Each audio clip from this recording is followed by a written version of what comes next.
Because the teacher probably should have directed him a little bit. We had a bunch of. He was, he needed more direction than the others. And again, he ended up leaving grade reading the third and fourth grade level. And that's what he had the skills to catch up, but, and he was the only one in all of the same Montessori, early on. It ended up having that here in yeah. So I don't know, you may be right. I didn't know. I didn't know Montessori. Children's house. That's how I was gonna address it today, like, Mr. Geronimo. Like what? Mr. Geronimo. I was going, oh, he's gonna go nautical.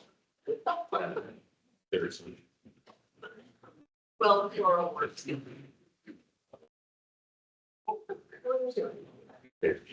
It was only 74 degrees.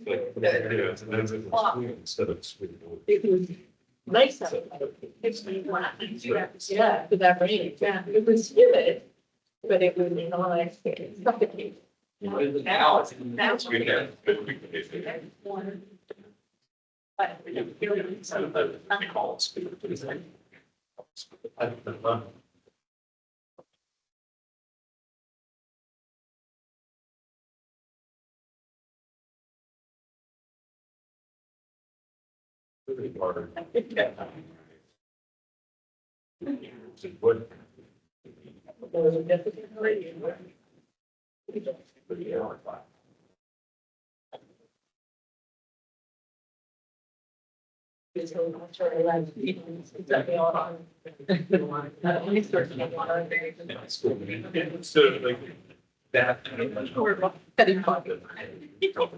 Or just.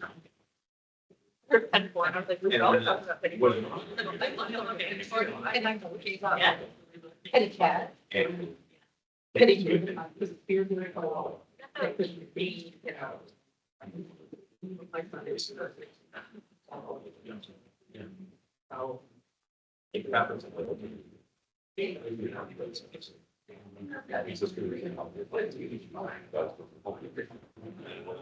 Yeah, the third grade.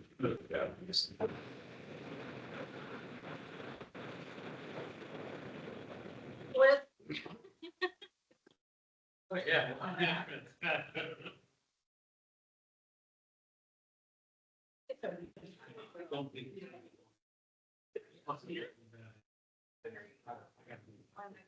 Your favorite. Thank you for letting me. It won't, like I said, I don't. I don't know if Tyler's here.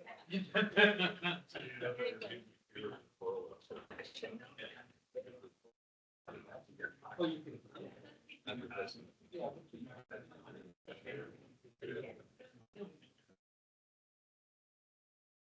I think there's nobody to see if it's just there. Yeah.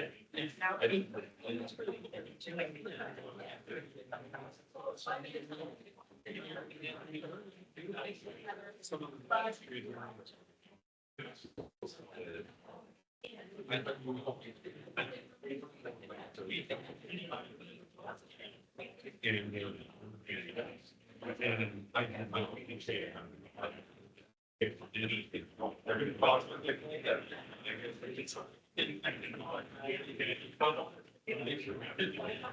Good afternoon, everyone. Hello, hello. Thank you for being here. I am calling to order the August 5th, 2025 meeting of ENRAC at 1 o'clock. Shall we call the roll? Miss Lammers, Here. Miss Scow. Here. Miss Anderson. Here. Miss Brosmer.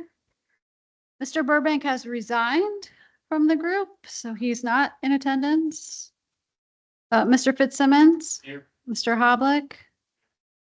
Miss Jameson. Mr. Geronimo. Mr. Lights. Mr. Momberg. Here. Miss Morrissey. Mr. Surratt. Here. And Miss Whittick. So we do have a quorum. If anyone joins online, they're going to let me know, but so far, no. And Ms. Morrissey is Oh, walking in the, All right. Another grandie. And then from staff in the room, we have Chelsea Moulton, Brianna Peterson, Keith Abramson, Ginger Adair, Morgan Swank, and Samantha West. And we have one visitor. Would you mind introducing yourself? Can you read her name into the mic so we? Kelsey Hansen Walter. Okay, thank you. so I did not print out the agenda, but I believe we had minutes are the next thing up. Did everyone have the opportunity to read through the minutes from our last meeting? If anyone did, they might entertain making a motion. Thank you so much. They might entertain making a motion that the minutes be approved. Mr. Geronimo. So motion is made by John Geronimo, seconded by Bob Fitzsimmons to approve the minutes from the July 2nd meeting. All those in favor of approval? Aye. Anyone opposed? Motion carries and the July 2nd minutes are approved. Next, we have a discussion of county council meetings from July 22nd and from August 5th. Would anyone like to kick off comments about the, first of all, how many people watched them or went to them? Part. Okay. Jessica. So I will not summarize, but I think the key thing that I want to keep in mind as we discuss today is the direction that council made on Senate Bill 180, which was proposing amendments to the bill as stated to clarify the intention of the bill to relate only to structures damaged by a hurricane in that event. I know that we're going to talk about where we go as a committee, and I know that previously we talked about an action going to council depending on the expiration date of Senate Bill 180. But I would suggest, given that direction, maybe it's a little different on how we move forward. If that amendment is effective, we get started a little sooner, something like that. Thank you, Jessica. And I would add to that, unless I misheard in yesterday's meeting, there will be a legislative session in November, special session. And I would anticipate that this would be addressed in that special session. So that's another data point. Bill. Do we have any idea of the likelihood of a success to getting that amendment through? We don't, but what I can tell you is that League of Cities is looking at this. I would assume that the Florida Association of Counties is looking at it. So I'm not a betting person at all, but I think there is energy to modify it as the previous SB 250 was modified. Those are my thoughts.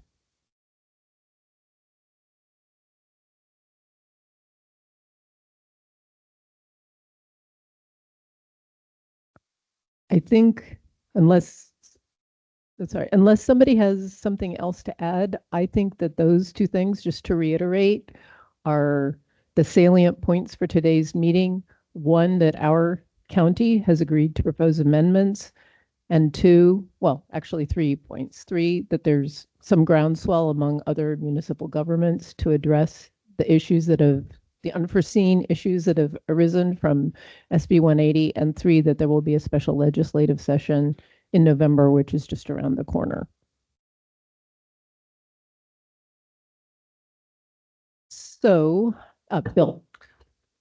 So are we now deciding whether we keep going or what? In our last meeting, we agreed to look at, within the constraints of SB 180, what it was that we could do. We were invited to bring our own proposals, and staff committed to sharing with us some of the things that they have identified. Whether or not those things need to be addressed by us is another question. And it seems to me that that presentation is teed up for us to go through now. Yes, but I am having a little bit of a technical Yeah, difficulty, was- so hang on one second. This is the point at which then the chair entertains anyone who has a good joke. Tyler. So not a joke, but I didn't send an email. I dug through most of the ideas that I was thinking might be worth exploring. The only thing that was on my list from many of our prior discussions that is purely a loosening of regulations and would be allowed under SB 180 is I still think that including all oak trees on the specimen tree list is too restrictive, and that we should be targeting trees that have a lifespan over 100 years, so that there's going to be at least a 50-year from the point of development anticipated survival or average survival of the tree. So trees like live oaks, absolutely. Trees like water oaks, they don't live 80 years typically. So at midpoint in life, there's less than 50 years of tree life left. That's the only thing that I had on my list. So I do have, sorry for interrupting. I have a presentation that goes through all of the things on our work plan and what we may or may not be able to do by each topic. So Okay. trees is on that list. I otherwise don't see a way that our committee can provide any beneficial, use of continuing to meet unless special session makes an amendment. And so my suggestion would, be unless there's something here that requires our action, that we do look at maybe a long-term adjournment. So let's go through. Bob. Thank you, Tyler. And Bob. Yeah, I just wanted to concur with Tyler. That's all, that I agree with everything you just said. And there may be others who agree with that, but I think we should go through the deck because staff has worked on it and they know more than I do, that's for sure. And then we can discuss what our next steps are. Ginger, are you in business? Do we have time to print flip charts?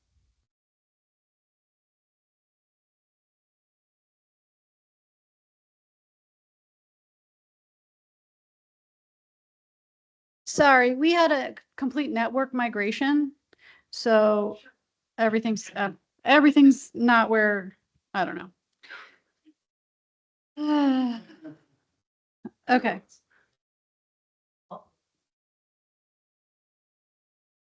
So do you see this screen too? Okay. Okay.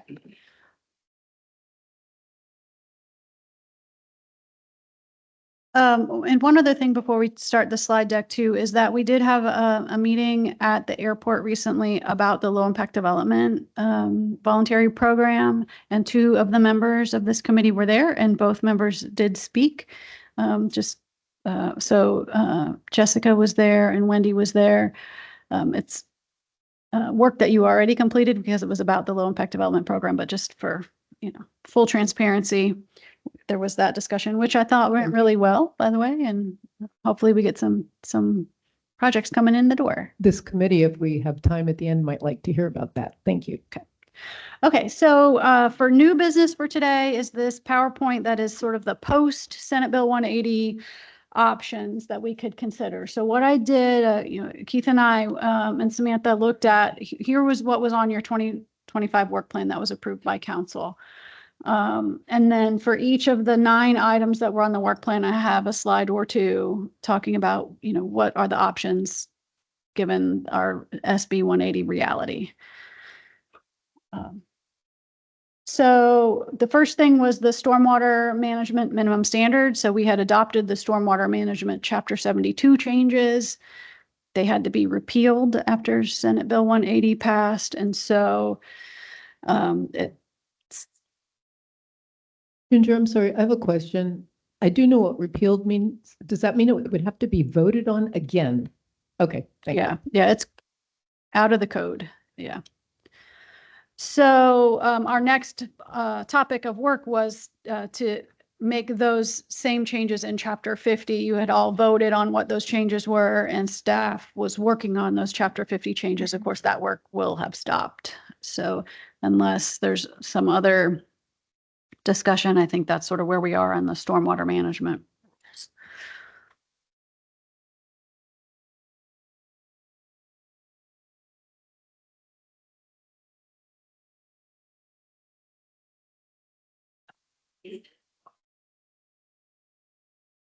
if I, actually take some of the changes that we might make to chapter 50 and just kind of like float them by. I mean, just, our city governments to get reactions from them, like, we were gonna have to talk about it anyway. If we were to get there, and can we start the conversation so that when we get a green light to move forward, everybody's already on the same page and knows what we're talking about. I think we heard from Morgan the last meeting about that. Let's hear from Morgan again about that. Because it discusses proposals, our conservative approach has been that that is not something that would be a good idea, at least not at this time unless they change it.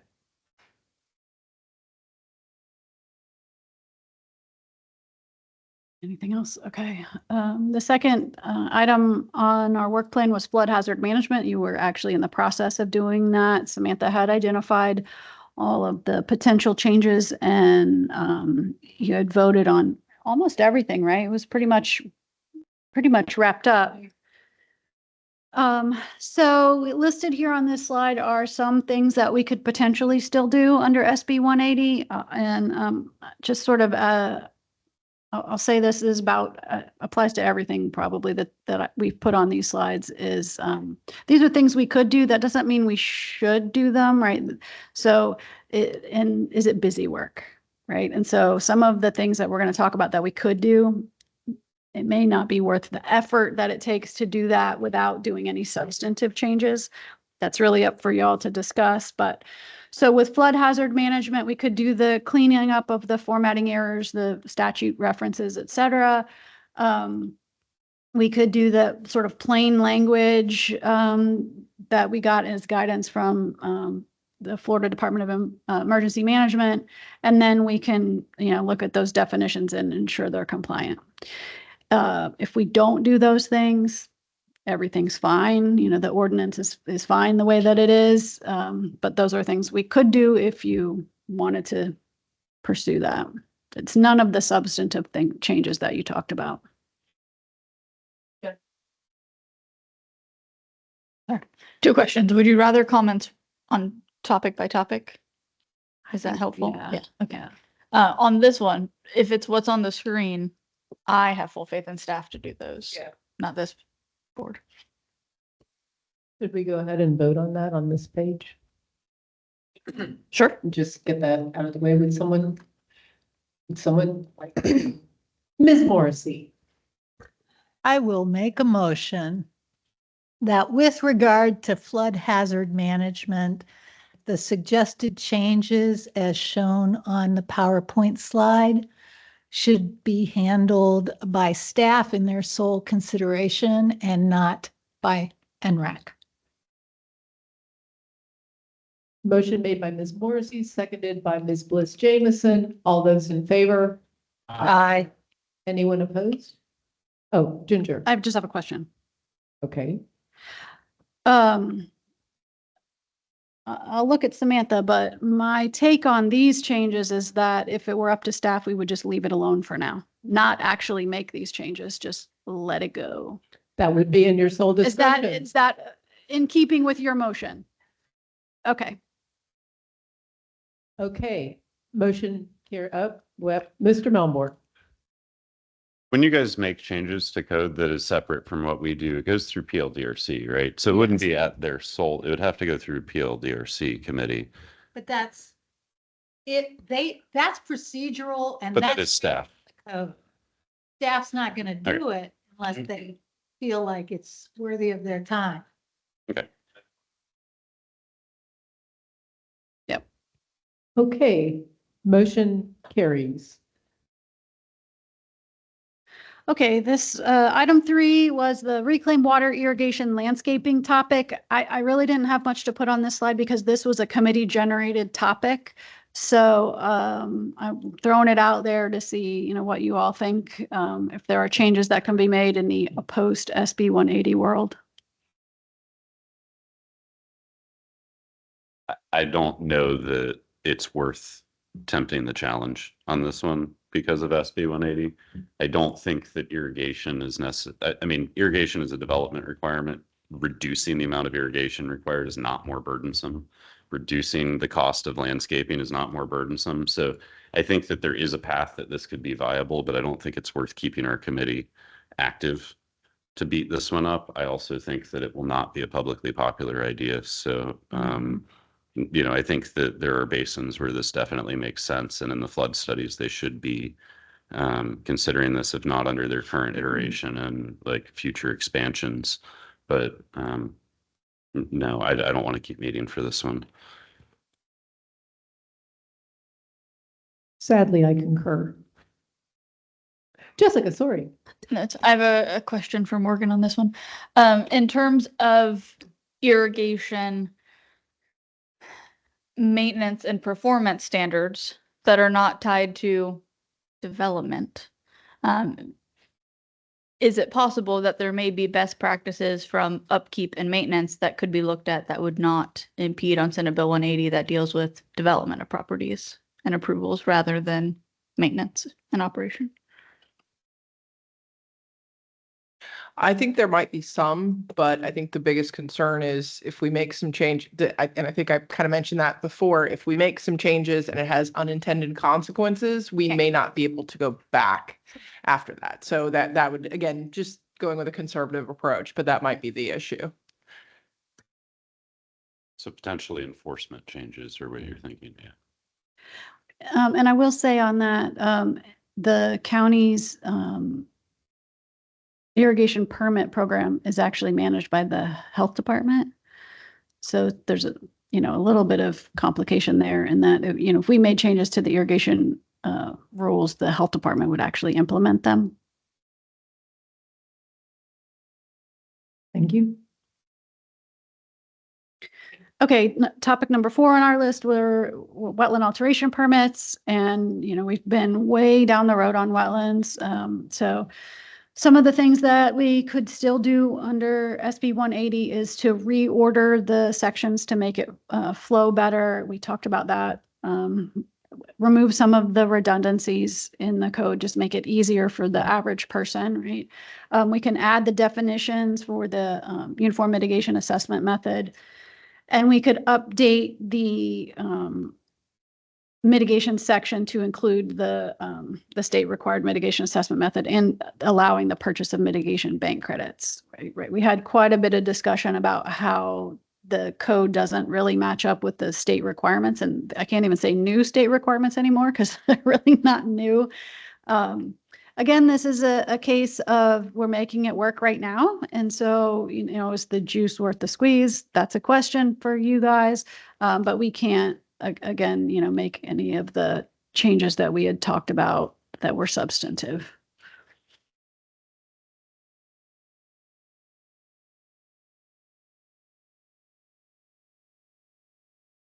You were looking at me like I was supposed to say something. So Let we me- could, Okay, well, then I'll say something. I was being clairvoyant. Yeah, that's good. My concern with moving forward is the potential perception by others that this change would be considered not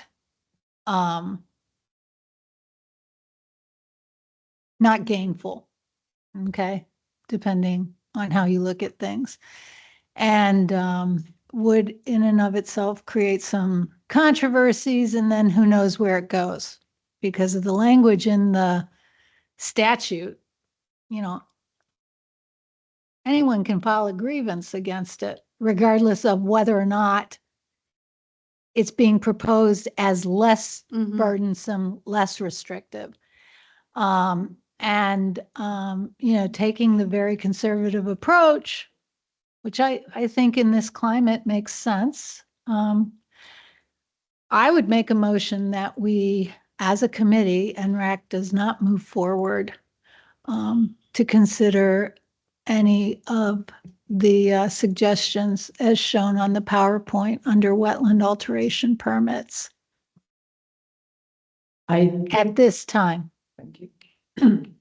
Tyler, and we do have a motion made by Ms. Morrissey to not move forward on this. Tyler. So I don't think ENRAC should be participating in moving forward, but I do think bullets 3 and 4 should be addressed by staff. This is housekeeping that when the legislation came out that changed, or the administrative code changes came out that brought UMAM and mitigation bank purchase and other things in place, we changed our operating procedures at the county, but we didn't change the written rule.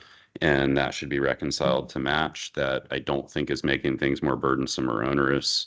I would, obviously defer to the attorneys on whether there's a risk of that, but I am less concerned about reordering or removing redundancies, things of that nature, as I am just making the code match with our operating practices.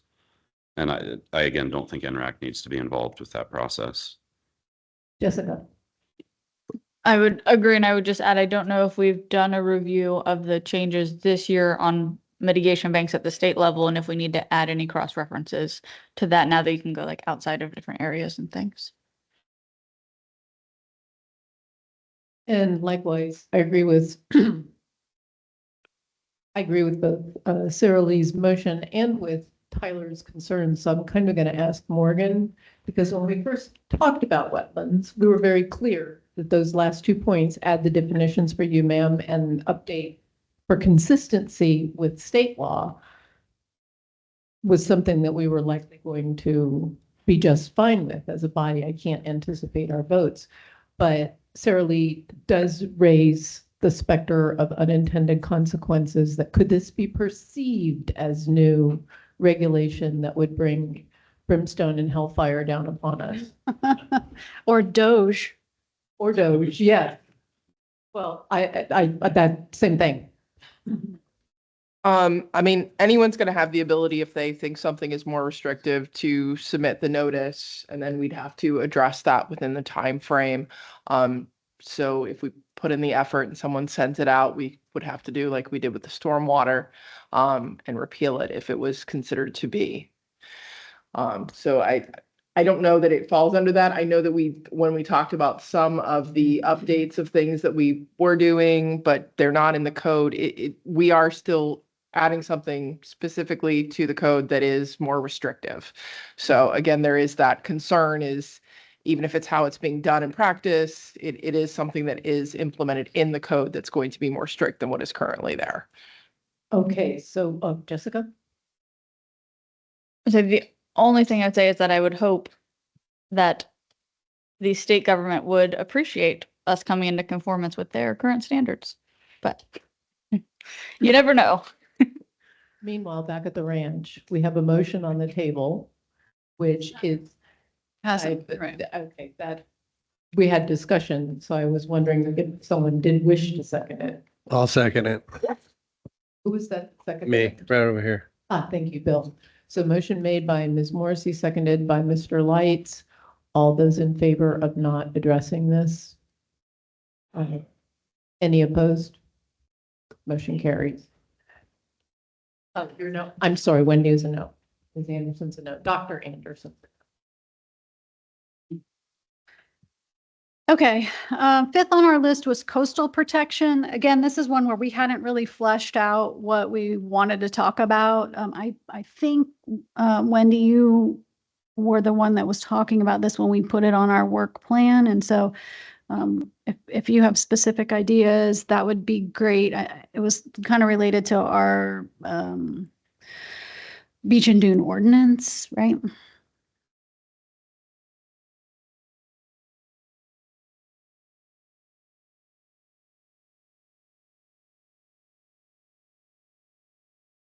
Enforcement. Rather than updating. Right. And so again, is this a place where there might be state rules that need to be, that we need to be more consistent with, if there's any changes there?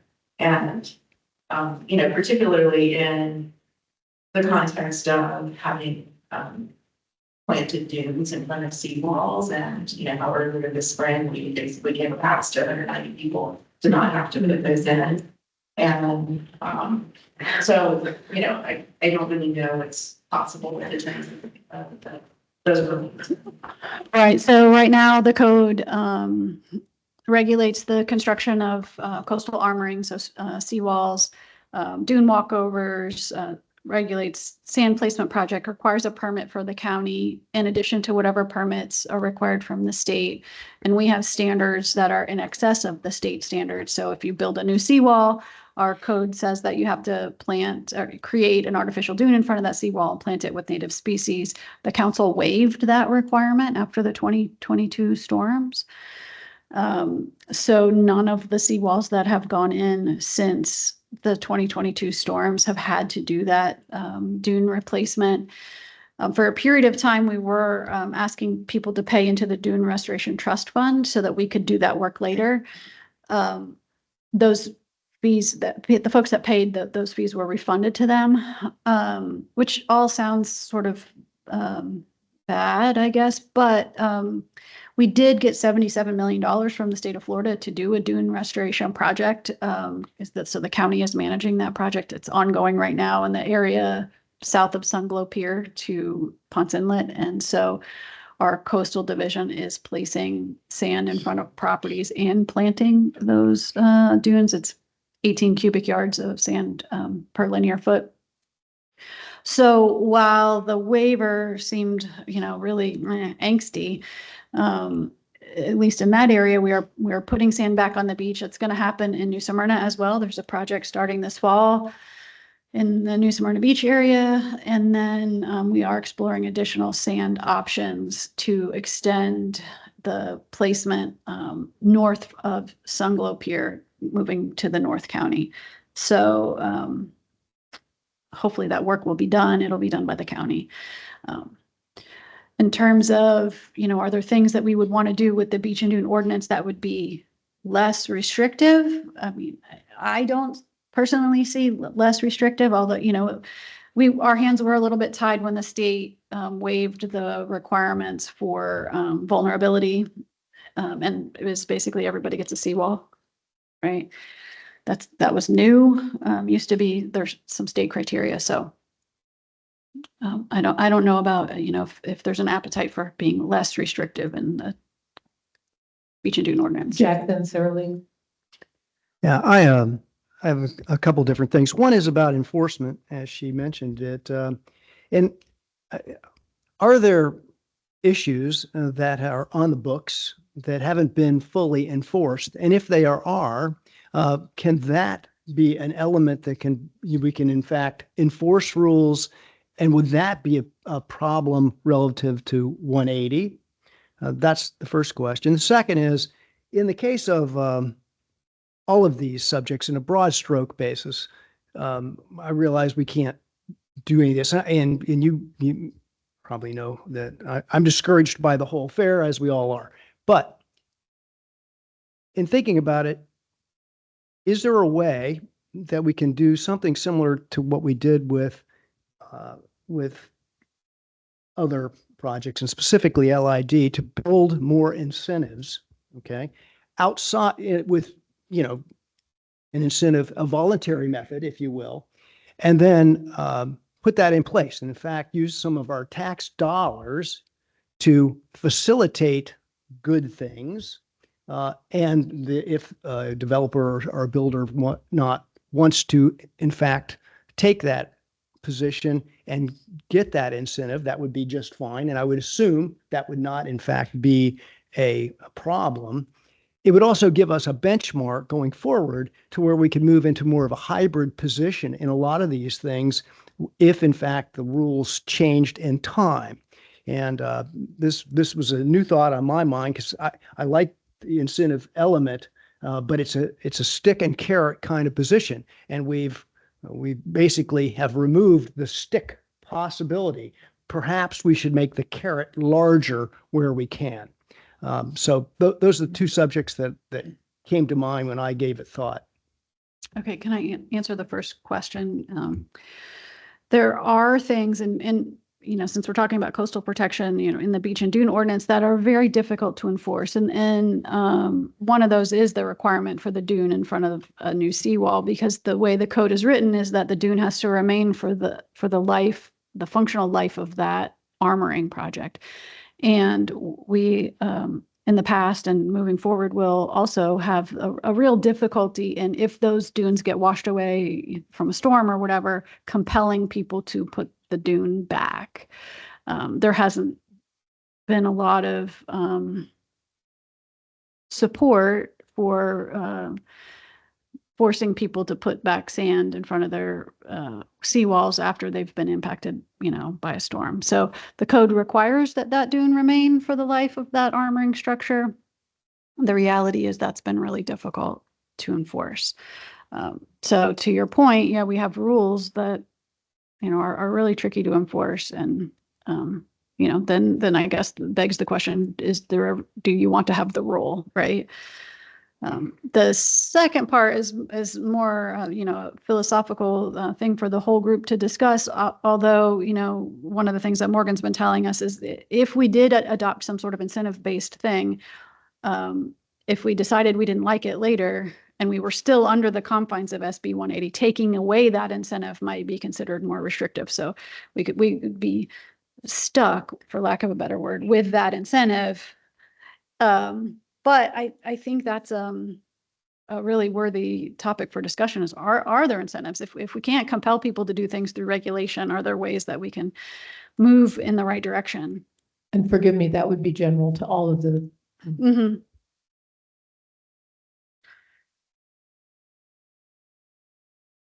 Are there other areas that I wasn't really referring specific coastal protection. Are there other areas that we're not enforcing that in fact we could enforce and not be in a problem with 180?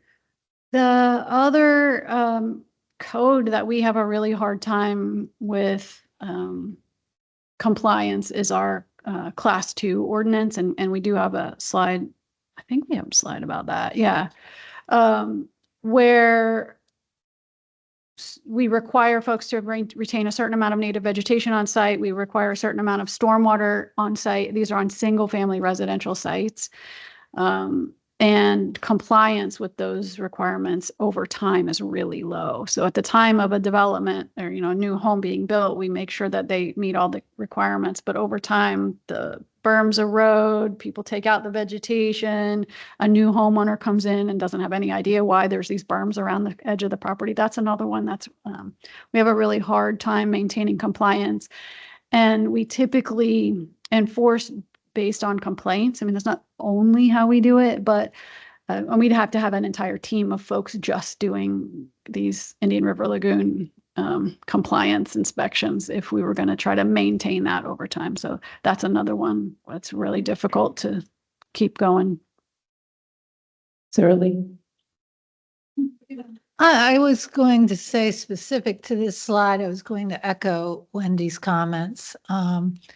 I was not convinced I had new ideas for it because we as a committee have yet to discuss this particular issue. However, I have been very concerned and really bothered by what I've seen happen along our coast over the last several years. And that being said, my comments were going to, in some ways, echo some of what Jack said, that perhaps by the time we get to the end of this PowerPoint, because I'd like to see some of the other comments and/or concerns, I think the issue of enforcement of existing is something that we as a committee may want to make a statement about to our council. And so what I was going to say was, if the issue of enforcement goes beyond coastal protection, which I'm thinking it does, that perhaps, hopefully if some time allows, we as a committee could discuss that and just see if we can come to any kind of agreement about some sort of statement to council, because my concern is there are rules on the books, and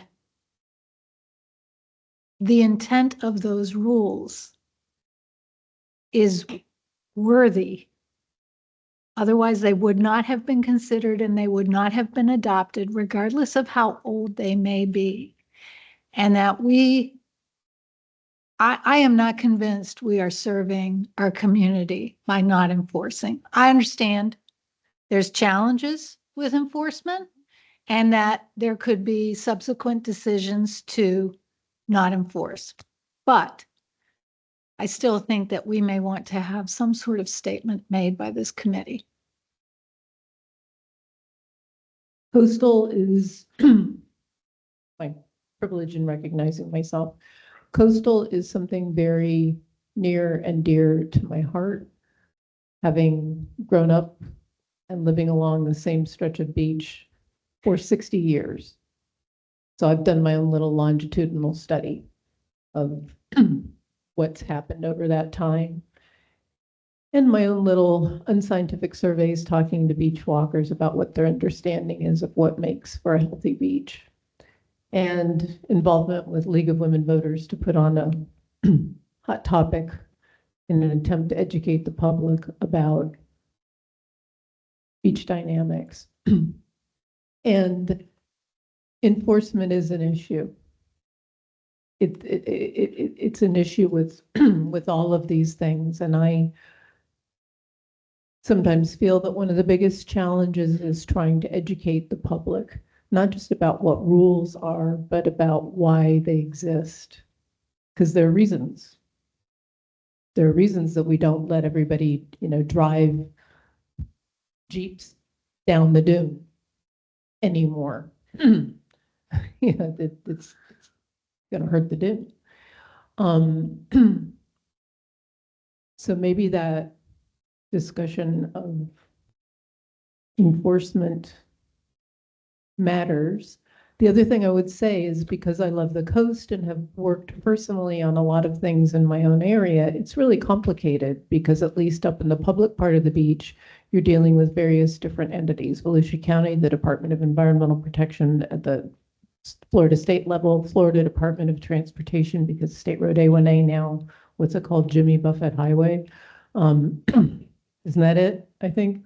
Yeah, the Jimmy Buffett Highway is an evacuation route. So it's enforcement is probably easier than trying to change regulations with all the different entities that are focused on that one little spot. And FWC, and of course the feds as well. So all of these entities have say-so over different things about what happens on our beaches and our dunes. Jessica. On coastal protection, without changing any rules or making it stricter, there may be, to kind of the point on enforcement and process, there may be something, and I don't know if it's this committee, but I'm keeping a list of things that we could talk about at the end, and this one is under coastal. Could look at how to better educate coastal properties on our sea turtle lighting and how it interacts with FWC and that fun joy. So we have one full-time position that is our lighting specialist, and her job is to enforce the lighting ordinance during sea turtle nesting season and spend the entire off-season either whipping into shape those folks that never came into compliance, or and doing education. And in the nesting season, we also have a lighting a part-time, like during season position that helps. So we do spend a significant amount of time and energy doing that. We spend a significant amount of time telling the same people the same thing every single year, taking the same people to code board. So yes, agreed. Yeah, we do. Wendy.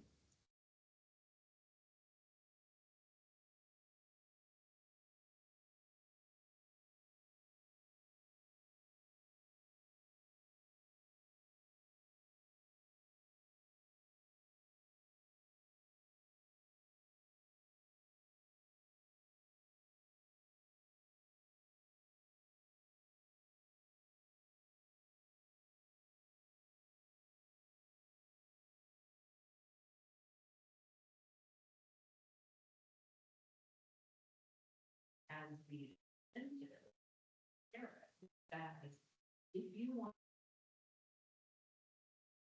out several times, have to continue rebuilding your house, you must, but it do that after and we'll watch out 10 more times. That just simply says you were clearly trying to live beyond the coastal construction control line, and that's on you, and that is your choice as a free American to live beyond the coastal construction control line. But if you do, this is what you must do. So, you know, I don't know what's a carrot and what's a stick here, but it seems like the allowance of violating the control line comes with the price of protecting your little piece of beach. Jessica. Just playing on that example, I think that could be, on whether it's a carrot or a stick, could be a carrot if we're allowing for existing illegally non-conforming structures or non-conforming structures that are destroyed to a point to go back to their current position. But I think it would be a stick if they got a permit to build in the coastal construction control line. Well, and the code now does require that. It's about the vertical seawall structure. It's not about whether the house is in the CCCL, right? That our building official or our building department does regulate that construction seaward of the control line. But the dune replanting requirement exists. The council waived it, right? Okay. Oh, I'm sorry, Tyler. So I think my understanding of the CCCL must be a little bit different in what its intent and application is. In my permitting experience with CCCL, it's the line that is assumed that could erode during a catastrophic storm event and the dirt be gone.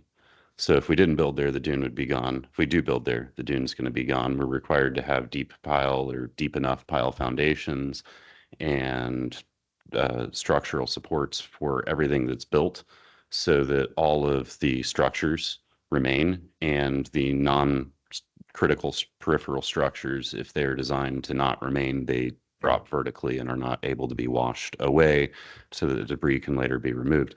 There isn't a restriction that says you can't build beyond that line. It is just the ground might not be there, so you have to meet new structural requirements to build there, and it gets permitted by FDEP.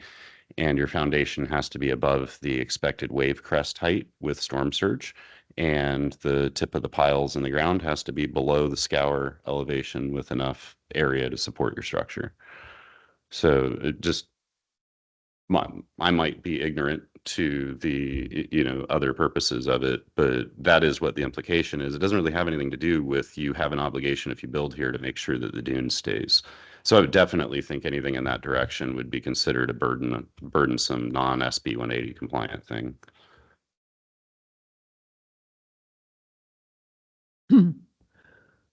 Okay, so Bob.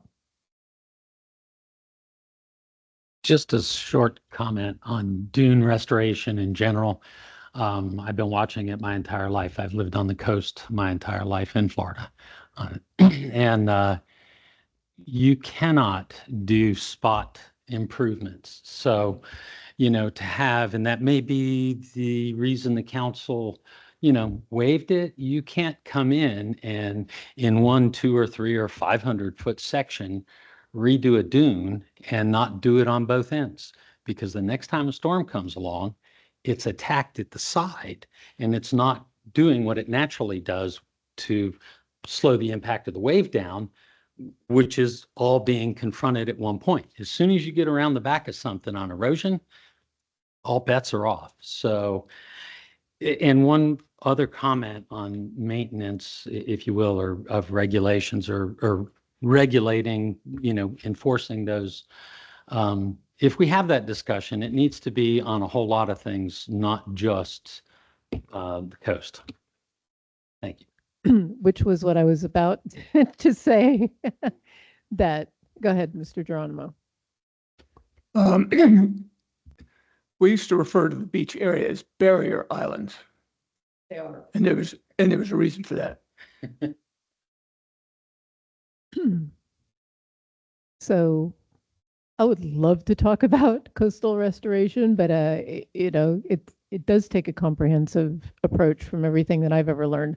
What we have said in this section, just to spit it back out to the group, is two topics have emerged for discussion vis-a-vis all of the items on our list. One was the discussion about incentives, and the other was a discussion about enforcement.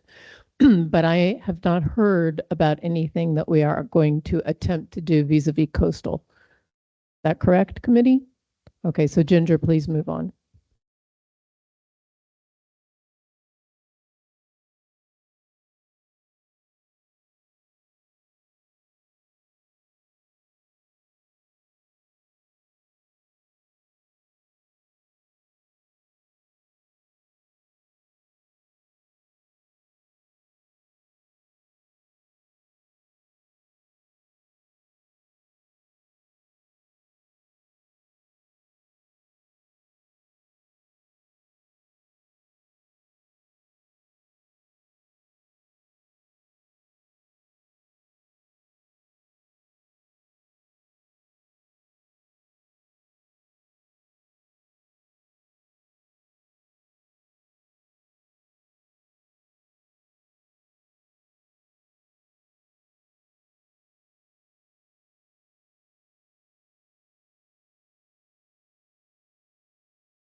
I haven't been on the mic this whole time. Hopefully that got on the record.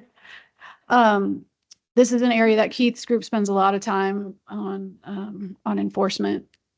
At the time of the development, though, we ensure that everyone is in compliance with this rule. It's just that the sort of falling out of compliance over time is an issue. Bill and Jack.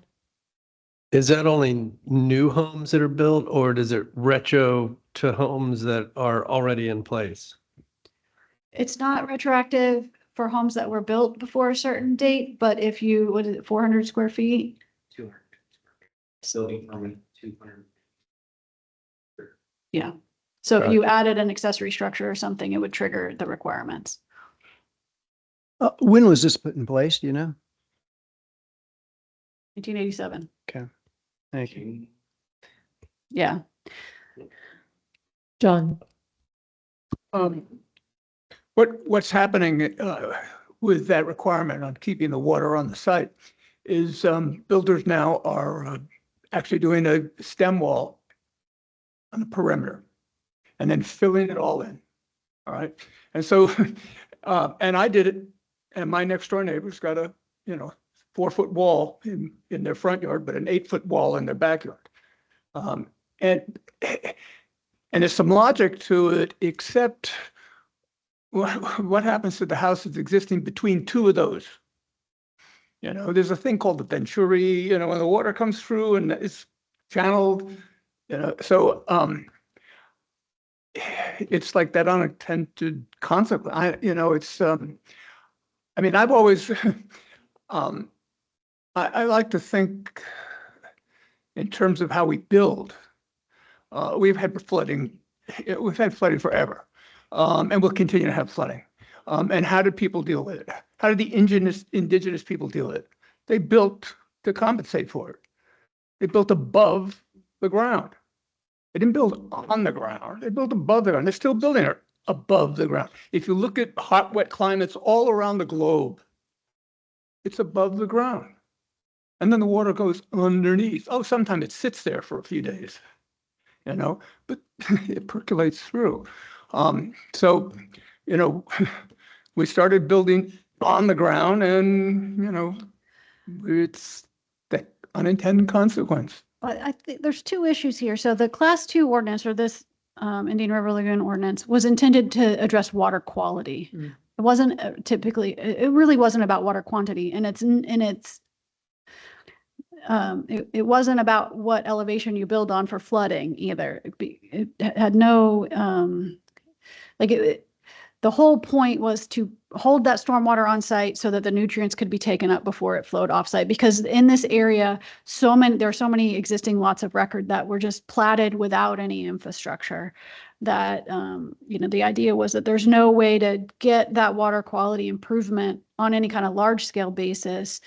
Because a lot of these are, you know, lots along these man-made canals. They're small-ish lots. There's not a lot of right-of-way.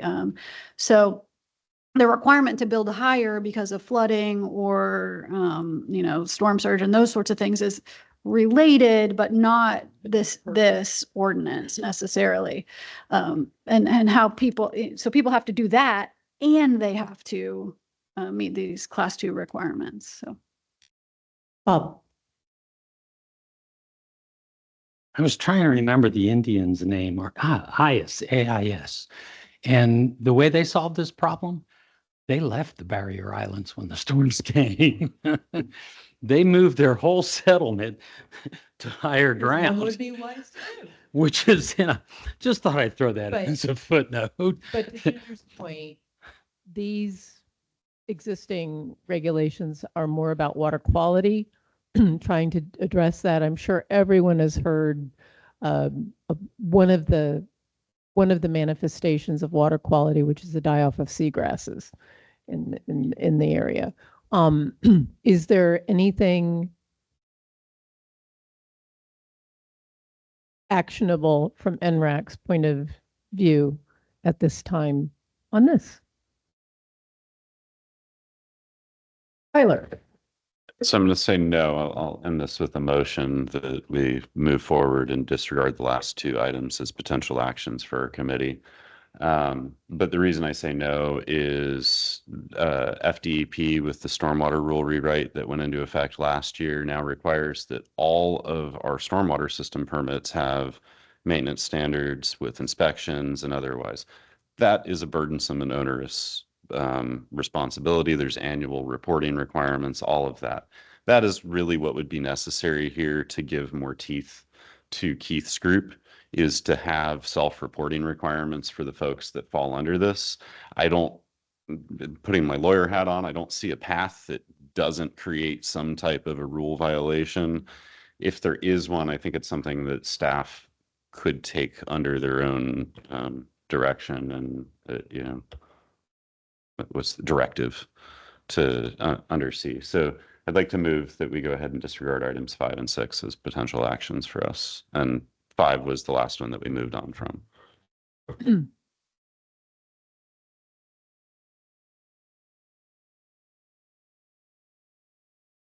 Comment? A discussion question. Would that include us not trying to get better enforcement? I probably should defer to Morgan. I don't know. I'm But just saying, I'm saying before I vote for that, which I would generally agree with, that doesn't seem to include enforcement on the current rules which are in place.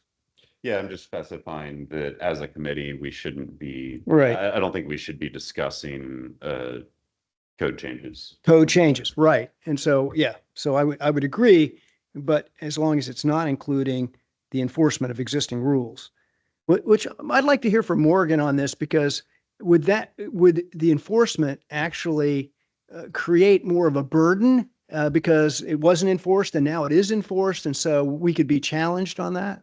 I just want to say it is enforced. It's just that the Well, amount of non-compliance often exceeds our either enforcement.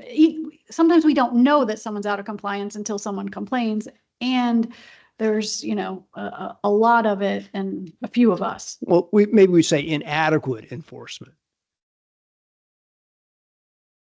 Come on, Keith. Work with me, Keith. I'm sorry. I'm sorry. I don't mean it to be that way. I really don't. I really, We need No. My comments are going to be that most of the enforcement issues are not even the property owners doing. These retention areas are 6 inches deep. They have St. Augustine grass that fills in 2 years. And, they're like, I put my retention there, and they did. We have pictures of it. It was fine. And come back, it just fills in. So, I mean, do we really want to go door to door to door and go, your retention pond filled in, your retention pond filled in, we're not going to have political will to do that. And it is what it is. But if they ever come back in for another permit, that's when we're like, hey, you've got to reinstall this. And the vegetation requirement is 35% of the lot. That's a lot. So do you want a pool? Do you want, what size is your driveway? What size is your house? Your, septic? Okay, we had a motion. I'm sorry, Morgan. So I was going to mention, I think a statement to council about enforcement or how things are being enforced is outside of the ENRAC purview. So I understand you all wanting to talk about that and wanting to be involved, but I think that does fall outside of what you're tasked to do. So sorry to throw that in there, but I was gonna actually. why is that? Why is that? Because we're supposed to work on ordinances, updating ordinances, not making other kinds of recommendations. Within ordinances, and the fact that ordinances aren't being enforced would not be within our purview. Is that what you're saying? Okay. That said, forgive me, I think we certainly are free to say so as citizens. So to formally say we are not taking a role at this time on items 5 and 6 that we've just seen. It was made by Tyler, seconded by Sarah Lee. All those in favor? Any opposed? Motion carries. Thank you.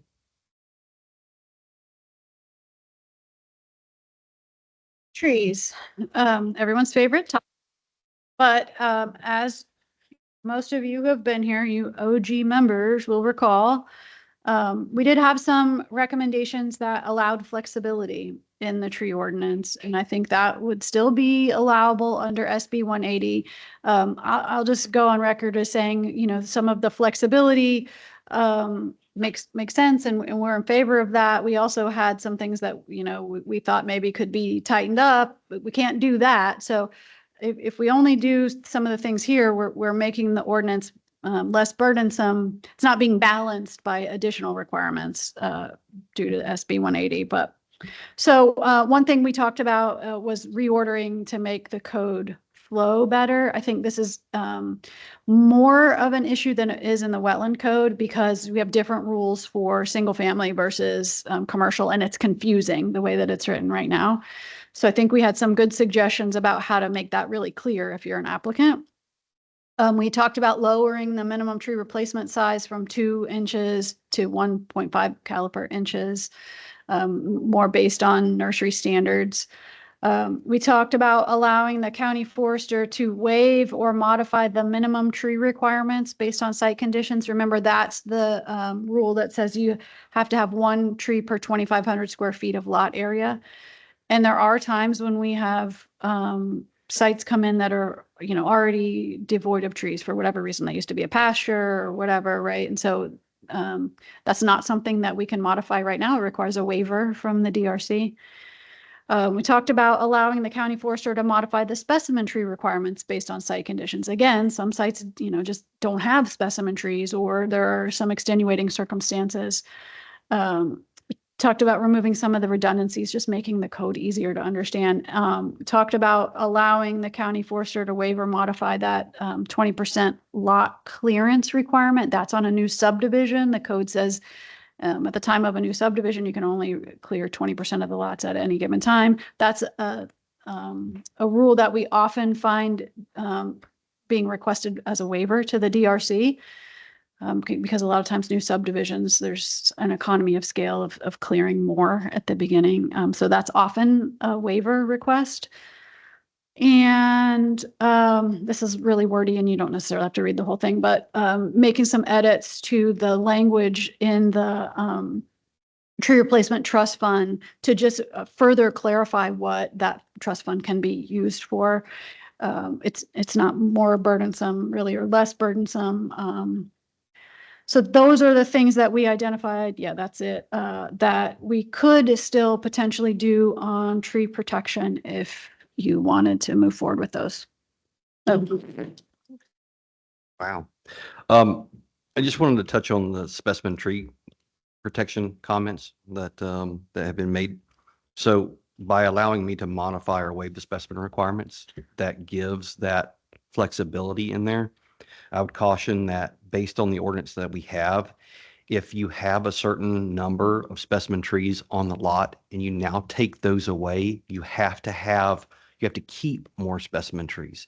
So if I was, a developer, I would argue that now I have less specimen trees, so I have to keep more of them, a larger percentage of them, and that could be seen as more burdensome. However, if I'm allowed to waive or modify based on species or age or condition, I don't see a way that you can say that's more burdensome. So we have heard those comments, and this is our answer to that without creating a problem in the code, according to SB 180. Thank you. Jessica, then Bill. This is another one that I'm in favor of it happening, but I think we've kind of had ENRAC direction on these points, and I don't know that we need to look at the language again, or if that would be super productive. But if we have another meeting and it's ready, sure. But I wanted to say, I think there were other items that we agreed on that were additional exemptions for like county road projects that I think could still be added without issues. Okay, those are already adopted then. No? Okay. Yeah. Voted on them, but I don't think the ordinance got changed. The road projects are exempt except for historic trees already. It's the historics. We added them to historics. Yeah. So, I would like to understand the issue with the Laurel Oaks. I haven't talked to Bob about it, but I talked to our engineer and, on a project that you had to x-ray some trees or something it just seems like that whole Laurel Oak, specimen tree thing is a real problem. And I think it would be good to talk about possibly removing Laurel Oaks from specimen tree requirements because they're just going to fall apart very soon anyways. So I would like to simplify the code in that way. Again, that could run afoul of SB 180.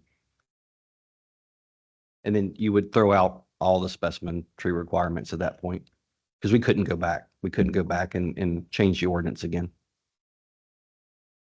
What? I don't understand. So I'm sorry to jump in on this. The base replacement requirement is 15% across sectional area. When you get into specimen tree, you have a higher replacement rate, but then there's also a matrix.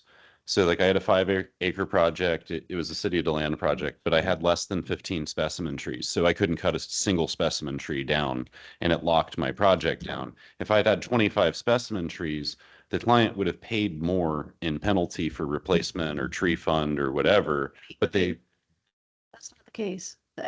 The replacement value doesn't change if it's a specimen tree or a regular tree.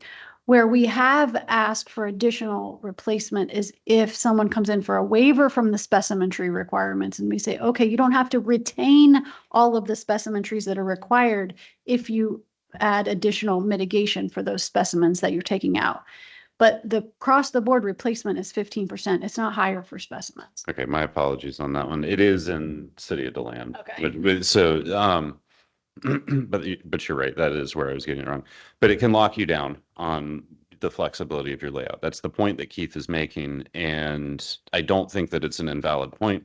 I don't disagree with the premise that it is problematic to me that laurel oaks, water oaks, there's trees other than oak trees. It's just we don't usually run into them being classed as specimen trees on our site. So I'm not picking on the entire list. I'm picking on what has affected me. But in that light, I don't know that there is necessarily I don't know how to break that issue. Yeah. Yeah, I would certainly like to have a discussion about the trees and the changes that staff is suggesting there that, I believe we need to do some work on that. I'm also one that believes that laurel oaks shouldn't be on the specimen list at all. And there's many cities in the state of Florida, DeLand being one of them, where as soon as a laurel oak gets to be 20 inches in diameter, it's not only not a specimen tree, it's regarded as a hazard. Because typically that's what they are. Morgan, I have a question for you though, because Keith made a comment that if we eliminated a tree, like let's just, hypothetically, we're going to eliminate laurel oaks from the specimen tree list, how would that be in conflict with 180? It seems to me that would be lessening the burden, not increasing the burden. Well, I think what they were talking about is once you deal with that with the specimen trees, then it changes the percentage, right? There's an issue there where if you're removing things on the site and now you're required to replant more, then that's going to be more burdensome. So I think if I was understanding correctly, that's what they're discussing is it's changing what you have to replace. I think he did say that, but he also said something about different, that if you take it away now, then you can't put it back later. Right. Well, so here's an example, I think maybe to help clarify. So if you have 40 specimen trees on your site because you're counting laurel oaks, then your percentage of replacement, it's per acre, right? So how many specimens do you have per acre? The higher your number of specimens per acre, the less percent you have to retain, right? So if you have 8 specimen trees per acre, then you have to, or let's say between 5 and 8, then you retain 50% of the specimens you have, right? So you've got a lot of flexibility about which of the specimens you take out. If you have less than 3 specimen trees per acre, you have to retain 80% of them. So you have a lot less flexibility in your site design because you have to preserve a larger proportion of the specimens you have. So that's where we were thinking that may become more burdensome because you can't design your site the way you want and still meet the specimen requirements. Now, if we make changes that says that, and right now that would require a DRC waiver. And typically, if you're going to DRC for a waiver from the specimen requirements, we're asking you to do something else, right? You provide additional tree replacement? Do you provide additional tree preservation area? Something to offset the waiver that you're requesting. What we have proposed is that the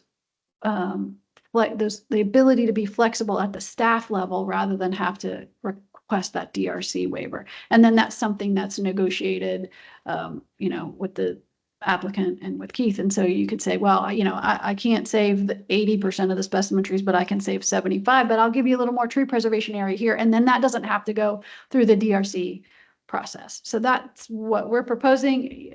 You know, totally up to the committee how you want to move forward. And honestly, whether you want to have like a meeting to discuss, like, I guess today we're kind of deciding, do we want to talk further about stuff? And then, you know, we could do that in future meetings if that's where you want to go. John, then Jessica, then Tyler. I remember the conversations and seeing the list of all the specimens. But what I don't remember, and correct me if I'm wrong, we never finished tree ordinances. That's correct. And we never voted on this list. Correct. And so since we haven't voted on this list, how come it's being recommended then? Well, yeah, let me be clear. It's not, we're not making a recommendation. This list is just things you could potentially do under SB 180. It's not that we've decided you should do them. It's just, here's what's left after you take out all the SB 180 things that you can't do. Okay. This doesn't touch the list. It just allows more flexibility with what you have to keep. You don't have to keep 100% of specimen trees. When you hear that, you're like, oh, I got to keep all, you only have to keep the percentage based on. But you declare an 18-inch water oak, laurel oak, it becomes a specimen on that property. It dies 2 years later. And then that's burdensome because now you have to replace that specimen. Not Or you have to get a permit to remove it, So, are you talking about commercial property? Or are you talking about residential property? either or. It doesn't affect residential. The specimen tree requirements doesn't affect residential property. Okay. Yep. So this is, you're talking about subdivisions and commercial. If that tree dies in a couple of years, it died. If it dies in 10 years, 20 years, you don't have to come back and replace it. It just died. But if I want it removed because of its health, I have to come You to you to get special permission, or I have to get a permit to That's remove any it. tree, any protected tree on any commercial property, even a 6-inch tree. Okay. And if you have a development and you have specimen trees on there that are in poor health, you don't have to pay to replace them. We can discuss it. We can look at it. We can meet on site. Okay. You know, if you have an arborist, we can get together. I don't think, you know, in general, when we meet an arborist on site or someone on site, we generally agree. We look at the trees and like, yeah, these are in poor health. And if they are in poor health and they meet the definition deteriorated, there's zero replacement for those. But if you just take it without going through that process, then you're in violation. That's my point. Yeah, that's any tree above 6 inches. It doesn't matter whether it's a specimen tree or not on commercial and subdivisions. On private land, if you're owner occupied, you're exempt from the tree code. Okay.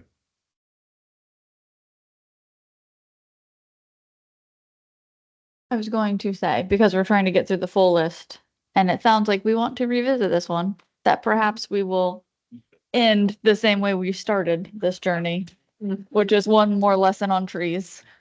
But I wanted to note that I can see where removing the available tree species could be a violation because you're limiting your options. So I would agree with that caution with the math. Oh, Tyler has an idea, but we'll hear it. He only plays a lawyer on TV. Okay, so we can't change the rule, but we can make it the applicant's option, whether or not a laurel or water oak would be considered a specimen tree. It's not more burdensome for them to decide that their laurel oaks are specimen or their laurel oaks are not specimen. So a 1-to-1 trade of a specimen for a laurel. Well, no, it's just either on your project, you're going to consider all oaks as specimens or just live oaks as specimens. Applicant's discretion, not, okay, so I want They're oaks though, other than laurel oaks and water oaks. That okay, well, and so that's why I rephrased it at the end to be Yeah. just live oaks or all oaks. So I would add so one of the hesitancies that we run into with clients sometimes is the county has a system that they call the Amanda system, that if you make an inquiry on a parcel, there is a record taken on the parcel. So if you go to purchase land, you can call the county and you can ask for all of the inquiries and other things that have ever been discussed with them since Amanda came into existence about that parcel. So if you as an applicant go ask Keith for permission to waive one of these criterias, and your project is going to be killed if he says no. When he says no, that is then available in the due diligence to whoever you go to sell your property to. So a lot of people are afraid to put information into public record with the county, and discretion actually does act as a barrier against applicants. And I mean, I see some people nodding yes, some people nodding no. I'm just telling you my experience as somebody that works in this industry. It's not an opinion, it's just my lived fact. And so with that, when we give discretion to an applicant, it is upfront, they know that they're going to be able to do what they want. When we codify things and we don't make them discretionary, they know upfront what they're going to get. The other caution that I would have is Keith is a pretty reasonable forester. There are foresters that don't like trees. He is currently our county forester. In the future, we could have a county forester that doesn't particularly like trees. Giving too much discretion to the county forester that cannot be peeled back could be a bad thing for the county long-term, depending on who Keith is in the future. Just devil's advocate on that. I am. I would say that I've never had someone call me and ask me how many specimen trees they have on the property. That's typically something that you get a question about wetlands, like, have you been out there? Are there wetlands? We get in, yes, we have been out there. Yes, there are wetlands. That does happen quite a bit. And the other thing is historic trees. So if we've been out there and there's a historic tree, that information gets, passed around, and that could potentially be an issue for someone. But specimen trees, they've never called to ask me how many specimen trees they have on the property. Thank you. So I think Bob, John, Jessica, Bill, or, So, okay, Bob, Jessica, Bill. so I agree that Keith is a reasonable forester and you can work things through. So I wanted to put that down on the record. I disagree with my colleague over here. I think that discretion is a good thing to give the forester or any other director of a department within reasonable bounds. And so that's something that I agree with. But mostly I agree with Jessica. It's time to move on. I move that we keep this item open and for discussion.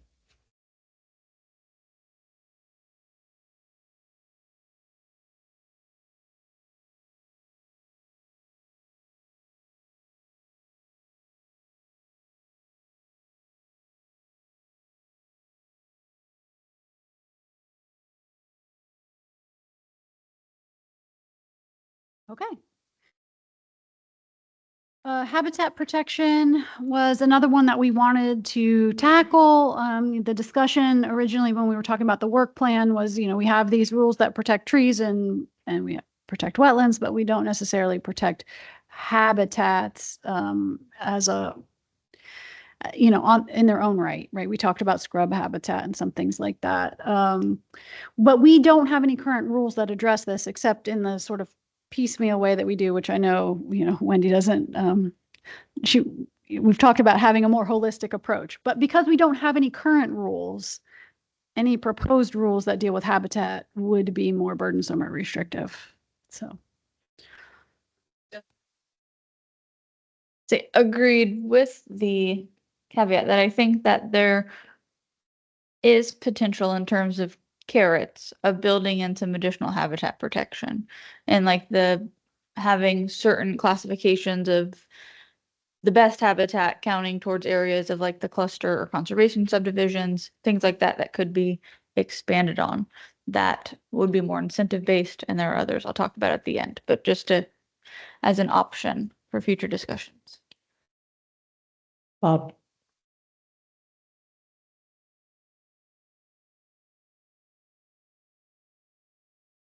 So, John. Sorry. Sorry. I think there's an opportunity there too for educational aspects along with Jessica. I think we could have the conversation on potential educational opportunities that may exist.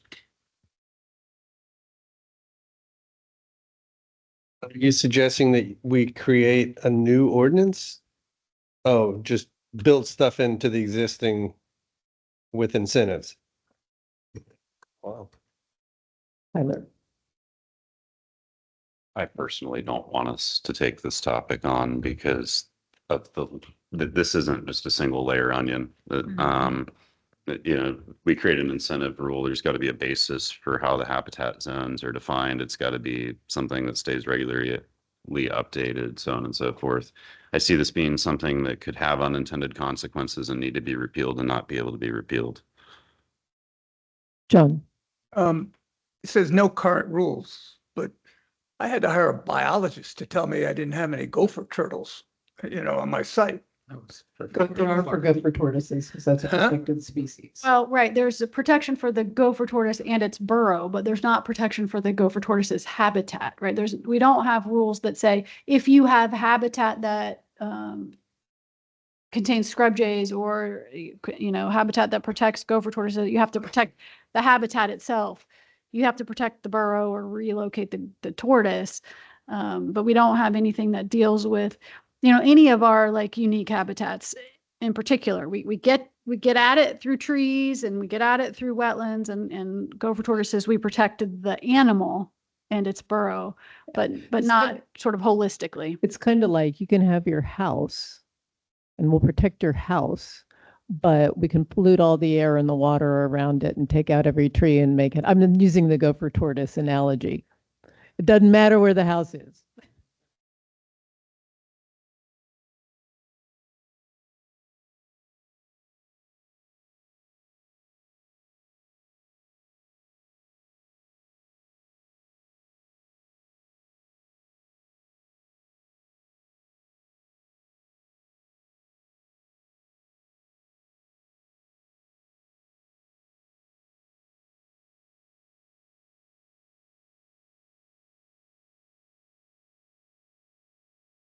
Right, just to cover over that discussion. I agree with Tyler. I don't think that ENRAC should do a habitat day on my list at the end. I do think that we could get some benefit from this group looking at the conservation and cluster subdivisions.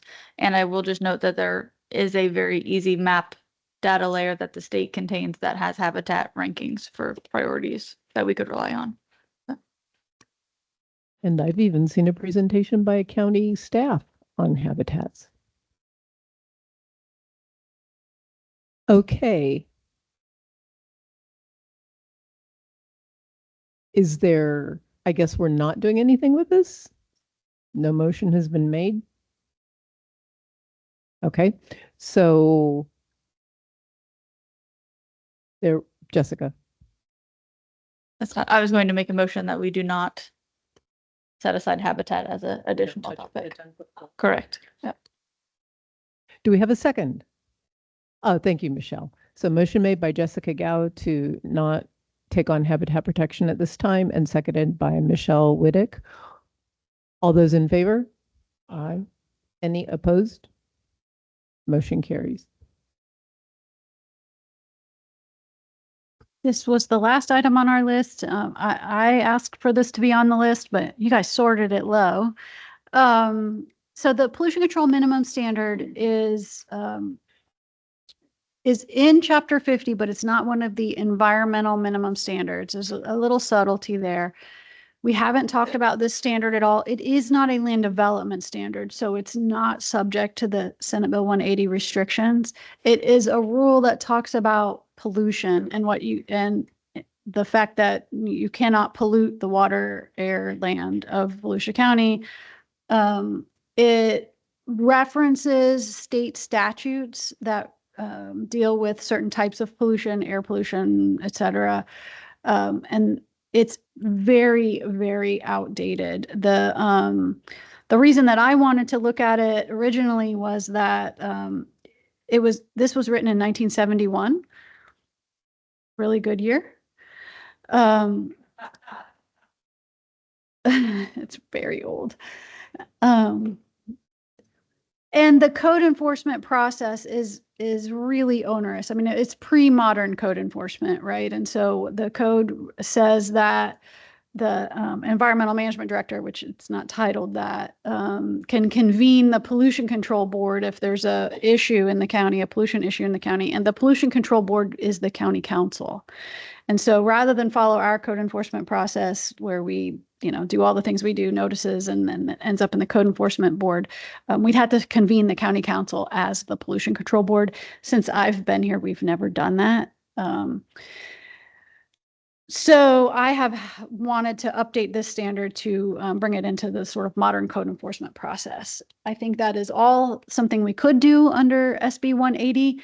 It's not necessarily something that that you all need to discuss, but we can discuss it, right? It's one of the minimum standards. So if that's something you're interested in, we can bring it back. I have, I kind of know what needs to happen on it, but 14 heads are better than one, maybe. So there are things we could do on this one if you want to, or staff could do it. Bill, then Wendy. What kind of pollution are we talking about? Like, when would you force this? So this is the ordinance that allows us to inspect solid waste facilities. We use this to inspect private wastewater treatment plants and look for any kind of non-conforming practices at wastewater treatment plants. It allows us to investigate complaints of somebody's dumping oil on this site, or somebody's got junk cars here and they're polluting. If there's, a landfill doing really crazy things outside of their permits, it allows us to do enforcement on that.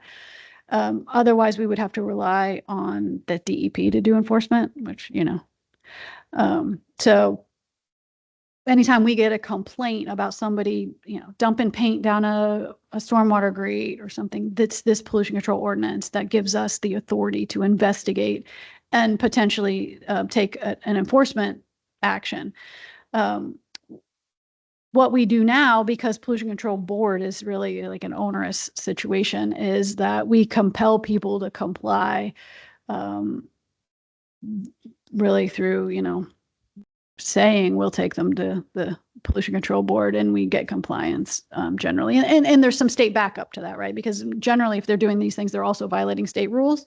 But like a lot of things, the DEP doesn't have the response time that we have. So we're often the first person to investigate these sorts of pollution incidents. Wendy, then Jessica. To make the necessary updates to be consistent with state codes, state statutes, and to report back to us on just for us to review, not necessarily to approve, but just I'm kind of curious to see what changes are made. Jessica, you had a comment before? Okay. Motion made by Wendy Anderson for staff to move forward with us with this and for us to just have a look-see at it, to review it, not necessarily to vote on it. And Jessica Gal seconded it. And then my discussion question is to make sure it is not under 180. When do they get the permit from the county? Because I know Yeah, there's that's no the thing. There's no permit. permit. Okay. Mm-mm. So it's not tied to a development permit for them to start operations. That's correct. Okay. Okay, Michelle.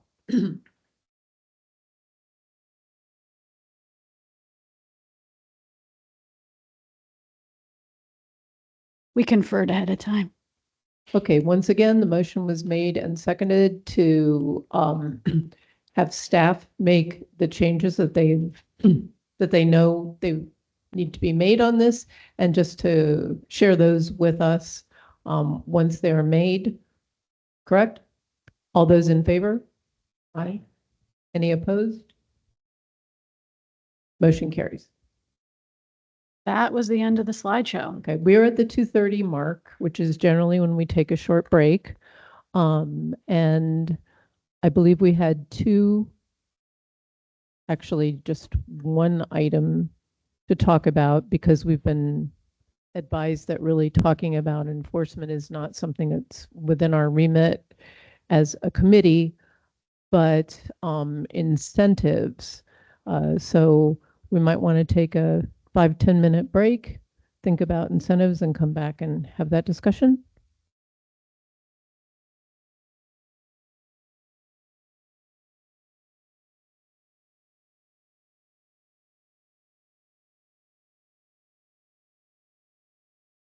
Thank you very much for reminding me about that. So 5-10 minutes?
Help us. And it's like, no, I can't help you. Yeah. I can give you the names of site contractors, they can back out for you. What do you want me to do? You were the union, but at the end of the day, I know it's happening because I'm getting those phone calls. You know, I'm not gonna sit here. I'm sorry. It's a scale.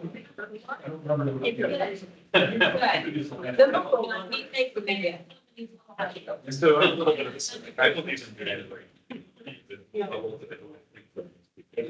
So I think that Mercury. That's how we. Yeah.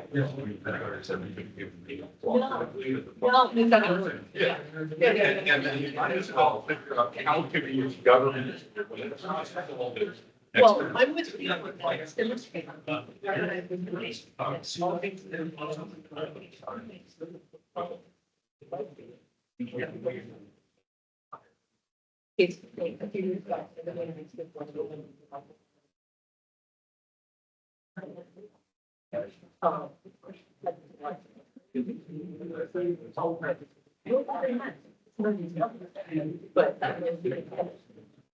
just a little bit. I think we could next. Water is long, maybe we can count it as. Yeah, yeah. Yeah. If I'm left, they're only.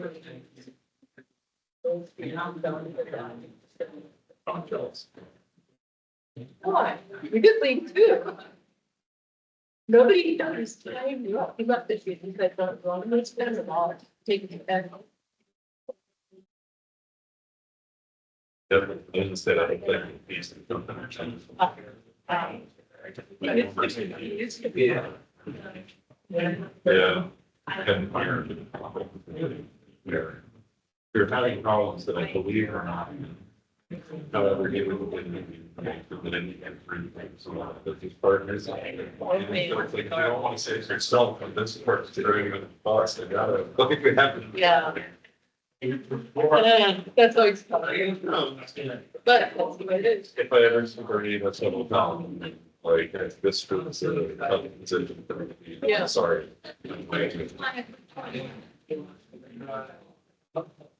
Yeah. But he'd rather be a.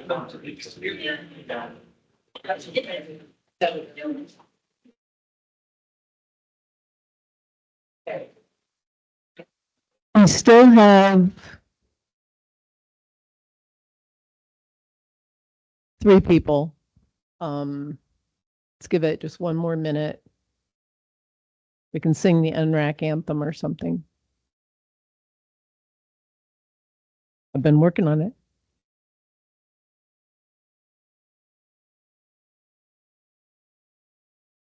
Yeah. Gosh, and I could tell it like do this a la Cardi B or do this a la Edie Gourmet.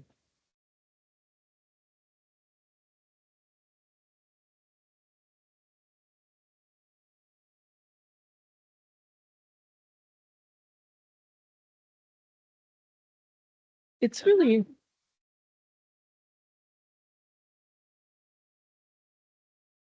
Yeah, that's get too late for that one.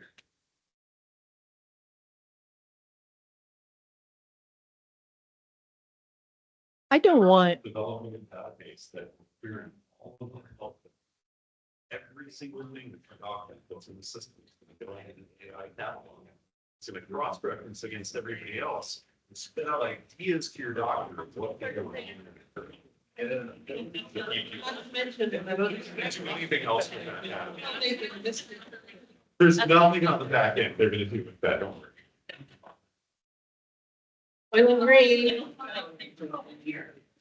No. This is why my CPI. Yeah.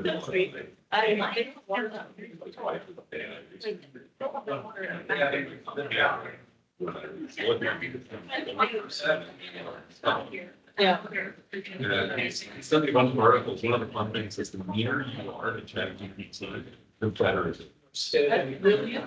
Yeah. So insulting. It's like I just add something. That gets here, we can get it. Like, I don't know how to say it, but it does work better. Very.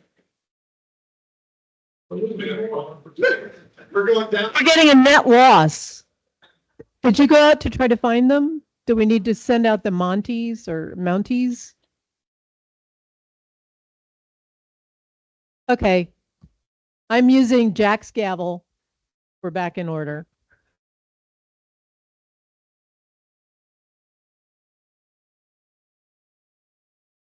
Okay, which would we like to do first? Hear about the low impact development meeting or discuss incentives?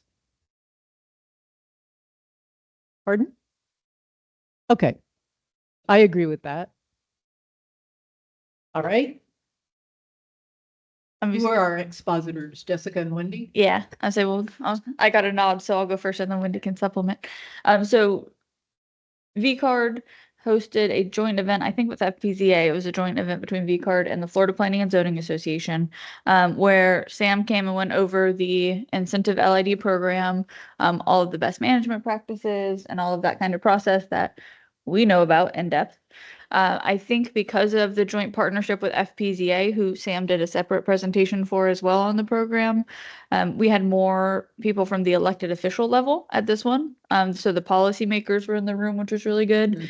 And I think we heard a lot of questions afterward about how they could implement this in their local governments. So I thought it was well attended. It was a good discussion. We had the county go over the LID program, and then Ferguson Waterworks went over some of their technologies for green stormwater infrastructure. So Wendy, anything?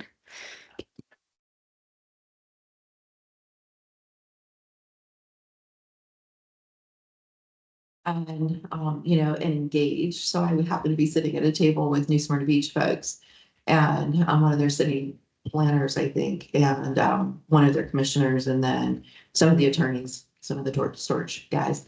So, so I was, I really like Chris Bogdan's presentation style. I mean, he's a very clever salesman, and he did a good job of kind of explaining why LID matters. I mean, he did the 5-minute primer that we've all spent days and days and days listening to, but he did it in 5 minutes by using a single page out of that LID Bible that is so popular, that goes around and kind of shows the pipe to pond, hardscape, hard engineering versus the soft, kind of more green infrastructure solutions.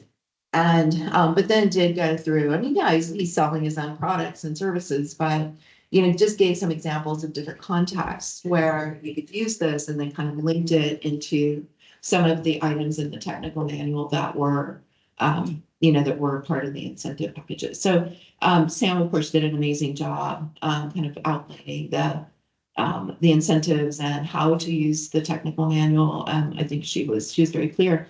And I was very excited at the end to hear several of the city commissioners say, including from New Smyrna Beach, like, we would like to duplicate this or replicate this in our own county, in our own city code. And so, again, we're not going to put it in chapter 50 right now because we can't, but, or maybe we can, I don't know, can we? But, but it is nice that voluntarily the cities are looking to adopt this. So, and I had a follow-up conversation with Brian Ashley, that commissioner that was sitting at my table, the next week. And, and basically just said, look, I'm going to send you a PDF of this book. I need you to look at all the pretty pictures and familiarize yourself with this. And, we'll circle back and have another conversation soon, because, he's willing to take the lead on that in New Smyrna Beach. Chris Gladman was there also from DeLand. He has been an LID proponent for many years. And so, he too, is interested in maybe trying to bring this to the forefront again as an incentive package for DeLand. And, yeah, so I thought it was a really, really good event, and I hope we can do more of that to try to reach, even bigger audiences of, stakeholders. Thank you. Yeah, who called the meeting? How did it come about? It was a Volusia County Association for Responsible Development, a seminar, educational seminar. I see. So we got Sam to. Because that's Yeah. terrific. I mean, that's really good. It's encouraging that, something that we were participating in is going to another level and being addressed. I think that's fantastic. Were there any developers or builders there? I mean, Yeah. was that the majority of the crowd? So because it was a joint event with FPZA, I think we had a pretty broad range of local government, staff members, policymakers, elected officials. You had engineers, you had land use attorneys, you had developers. It was a pretty broad range audience. That's really terrific. And I think Sam has done, well, a standalone one for FPZA members, that V card one, and I believe she's taking it to the Marine Resource Council conference as well. So, yeah. That's great. Thank you. And then, so cities could just adopt it even in spite of 180 because it's totally voluntary and with incentives, right? Yes, which is why we were able to keep our LID as well. As long as it's voluntary, it's not more cumbersome, more. Good. And then how many do we have in so far? Approximately. Well, we have one PUD that's going to implement some of the LID standards. They already have it in their PUD development agreement. It was approved by council last night. So whenever they come in, they said they're in full implementation. And I also was speaking with one of our older projects that is coming back from the grave, I could say, out in New Smyrna, and they're going to be redoing their entire project for townhomes and going to be implementing LID. So I was speaking with him 2 days ago about it. So 2 for sure. Jessica. This is completely tongue in cheek, but for the record, if Mike Woods ever watches this, we have a race to see who finishes the first LID project. And I don't think it counts if it's in a PUD. I think you have to do the full staff review level. So I can still win. That's my.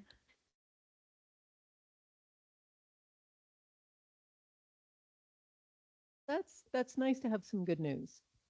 That's really good to have some good news. So who wants to kick off discussion about additional incentives? Ms. Gal, Esquire. I only have 2 topics that I think if the committee wanted to look at, it could be something that wouldn't take too much time. And if we're going to look at trees, we are having at least one more meeting before we maybe pause, which I think we also need to decide on how we're pitching this to council. And that's a review of the conservation and cluster subdivisions to see if there's any cleanup in there to help them be utilized more. Whichever one doesn't count wetland acreage, I'm really pushing for us to count wetland acreage as the set aside. And then the second item we talked about a bit as we've gone through these processes, but not as a standalone.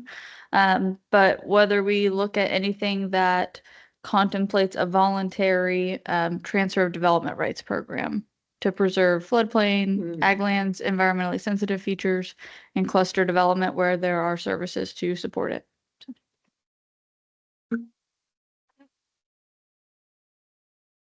I have just a couple thoughts on that. And it should tie, I think it tie into like, where do we go from here with council, is that both of those things are outside of the Chapter 50 environmental minimum standards, which is what the resolution that created the committee stated. I think that the council could absolutely say those are worthwhile things for you to look at, but I feel like the council probably needs to say that because they're not, within the very specific resolution language. So, Wendy, is your card up for speaking?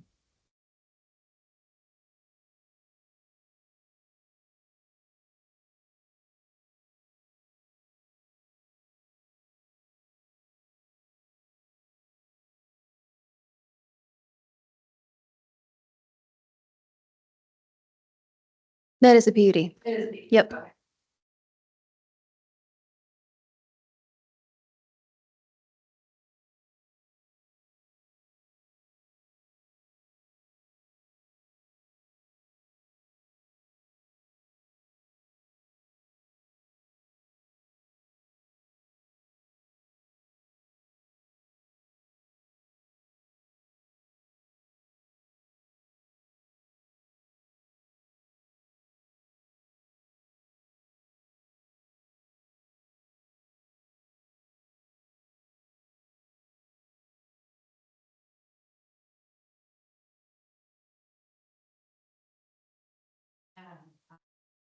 They were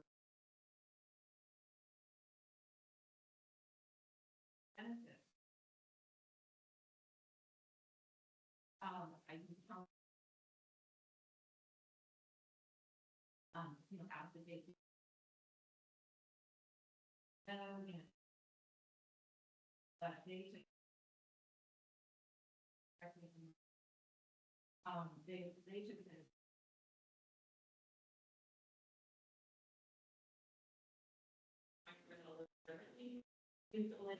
Common open space, so they're utilizing some of their stormwater as counting as common open space.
Anyway.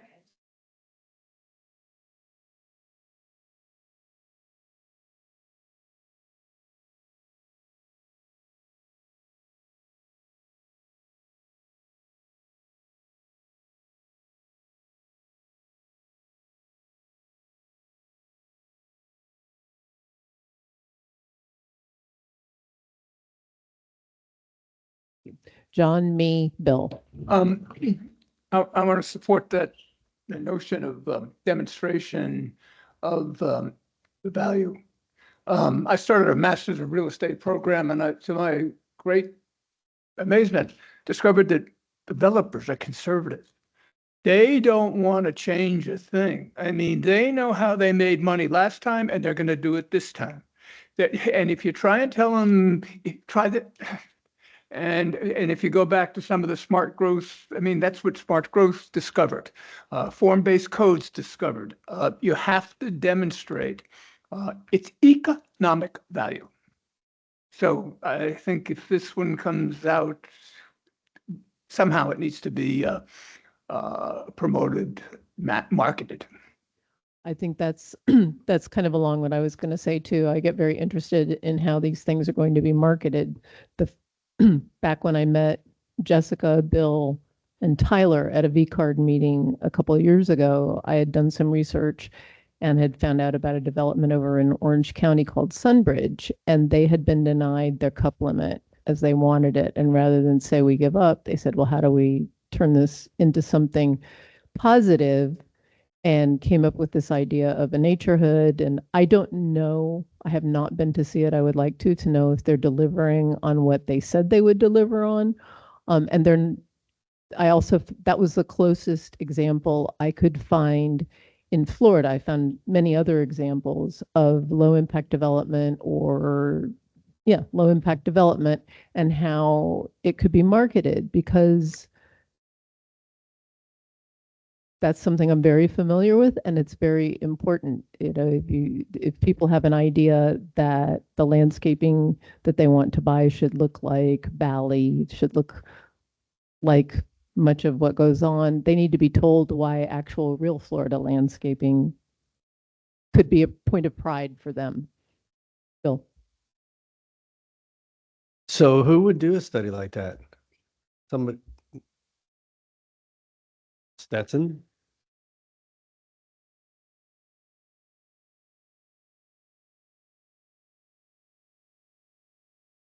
Well, look at that.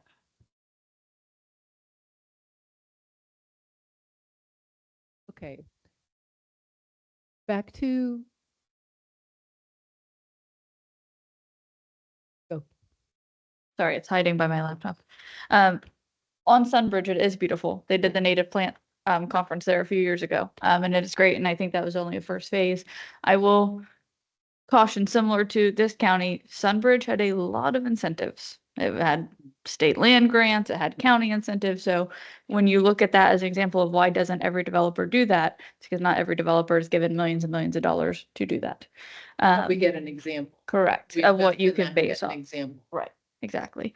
I wanted to add on to Wendy's comment on the cost effectiveness, and the study would be great. I was surprised at the V-Card seminar when Ferguson was going over typical asphalt and concrete costs versus the LID structures, and how the LID structures could be more cost effective as long as the code permits them. So I think we're chipping away at the barriers to show that impact.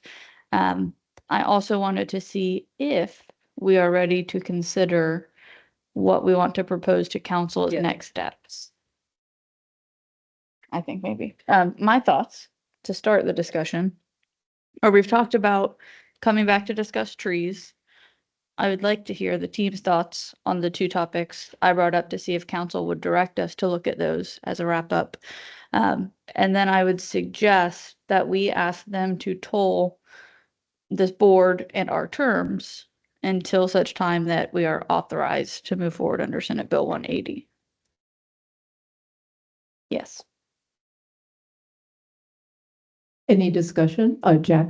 Yeah, I would agree with that certainly, but back to the element of enforcement, which I know we've said we are not to really address. I still think, because it falls to me within the providing input on policy and goal setting, which is what we are to do, that we still should do, as Sarah Lee suggested, make the comment to council that in fact enforcement of current ordinances should be enhanced. And so I think that something should become in that. It may not be within, maybe this is a second motion versus the first one, but I wanted to make the point clear that I think enforcement should be something at least we should speak to, even if we can't do anything specifically about. In terms of, sorry, Turn now that I've seconded your motion, I was going to actually respond to what Wendy was thing. Looking at Sunbridge and there was another community that was planned. One of the things that in my rabbit hole of research in the last year I've run into is those communities had master landscaping installation, master landscape maintenance, and they were utilizing a biocompost product. So I have some friends that have a vacation property that they're putting in a human waste composting, biocomposting facility next to that is owned by the company that provided the compost to that. So there's a problem in our farmland in the United States and with all compost that we have access to, that our municipal waste treatment systems are where our industrial waste goes to. So we have high concentrations of things like PFAS chemicals that we can't get out of that industrial waste that goes in PFAS and other chemicals, but it's specifically those we don't have a treatment process for. So we're taking that and we're putting it in huge piles that we turn into compost, and then we're going to just spread it through our communities. So, John brought up the developers are conservative because they want to know that they're going to make money again. We also want to know that we're not going to do something really stupid that's going to have a bunch of stuff that we have to go remove, and now we have a hazardous waste that we have to deal with. There's a reason that conservatism happens, and it's to avoid unintended consequences. So with LID, I think that there's some great techniques. We've been adopting them for years within, my circle of influence, the engineers I know, where it makes sense for us to incorporate something we do, but it's not always cheaper. It's not always better. And sometimes you have a client that they're conservative because they've had something where they tried it new and they had a huge after the fact expense that they got exposed to. So I just want to put that out there because sometimes things will get said that can paint a picture that, developers aren't just self-interested trying to make money. A lot of them live in the community that they're building in, and they want it to be a nice community as well. So, as we have those types of conversations, I don't think that's what you were meaning.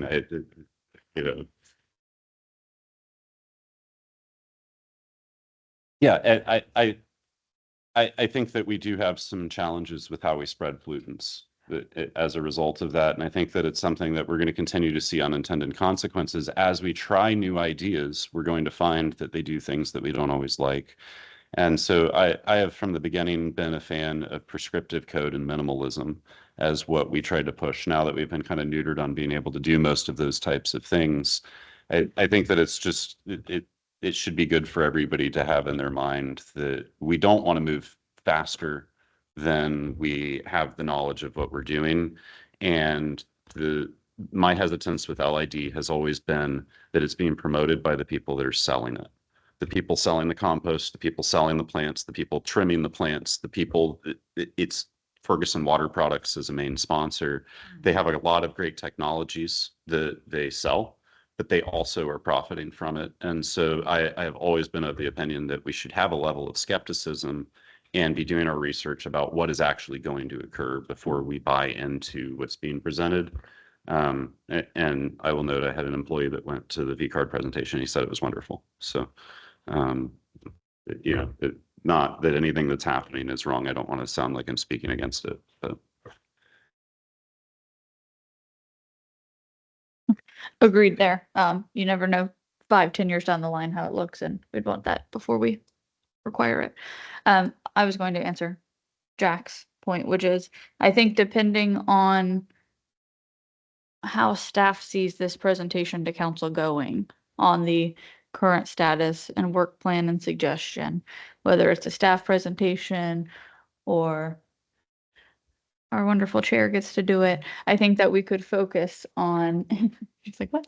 We could focus on, a statement somewhere along the lines of we believe we have strong protections for the environment in our code right now. And while we can't make changes, we recommend the continued implementation of those to the highest extent for enforcement. Is that a second motion? I could amend my motion to include that. Okay. We have a motion to, as we've already read, move forward with tree preservation, to take 2 items that are not necessarily ENRAC that Jessica noted, to present those to the council to ask if that's something that they would like us to look at and make recommendations about, to also make a statement to them that we have very good ordinances, but that we would recommend that they be enforced to the greatest extent possible. Yeah, something like that. Did I leave anything out? Okay. The tolling of the term. Okay, that because that we didn't discuss, we discussed it at our last meeting, the idea of pausing. So I have a question on that before we vote, discussion question. I walked into the meeting thinking that I would be very much in favor of pausing rather than disbanding, especially because it sounds like we have a date for something to happen, which is November. So we may be back together. So would we, under this motion that you have made, motion maker Ms. Gal, does this mean that we would meet in September and discuss trees and then pause until November or keep going on trees until, I'm just going with the housekeeping of it, the practicality of it. I'll let Ginger answer first. Maybe if they're trying. Sorry, my suggestion would be that we meet again next month and we deal with trees. And between now and then, I can talk to our leadership and find out if they have a preference on how we would go from here. Of course, Clay is gone. So I'll talk with Suzanne Conchin and find out, what they think. I was kind of hoping that in the last couple of council meetings, some discussion of ENRAC would sort of organically come from the SB 180 conversations, and it didn't. But I think that we can certainly, tackle the tree issue in our next meeting, and then maybe get a little bit more clarity on the other two, the voluntary transfer of development rights and the review of the conservation and cluster subs to see what does that really mean. And talk about it briefly at the end of our next meeting, and then take whatever recommendation at that point to council, right? Tee that up and be ready to say something. I'm not sure that we're super ready to have a statement for council right this second. Maybe we can tidy that up while we're here, but I'm not sure I completely understand what we want to look at in conservation and cluster subs. And not that this would mean we shouldn't do this, but there have been conversations about TDR in the past. And it's sort of the urban growth boundary, the Smart Growth Committee did talk about that in the past too. So I wouldn't mind doing a little research on what we've done before, Formerly, before we make a recommendation to the council. So we need discussion. We need information and discussion. Yeah.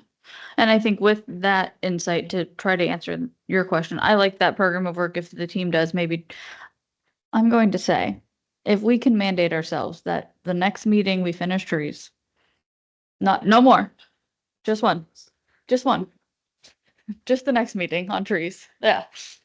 We have 4 hours, guys, 3. That would be good. We can talk about the history of the others and maybe get more kind of board direction on if we want to take that on and pitch it. I see it as a pitch of a revised work plan to council given Senate Bill 180 for their review. That contemplates the tolling and here's what we've wrapped up. Here's what, we think we can do. And I think the trigger would be that we would reschedule our regularly scheduled meetings when there's a change to Senate Bill 180 that allows us to proceed with more intensive development or regulations under the work plan. And on that, I think we vote. Oh, John, and then Jack, and then Tyler. Yeah, and I was going to add, just because we think there may be a special session in November, we may not.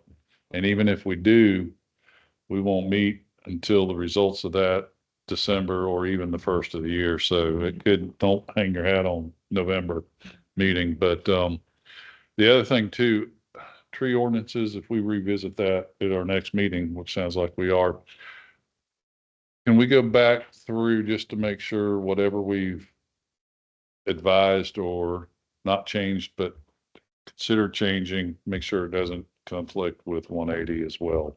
and have that presentation for us as well. Yeah. Okay.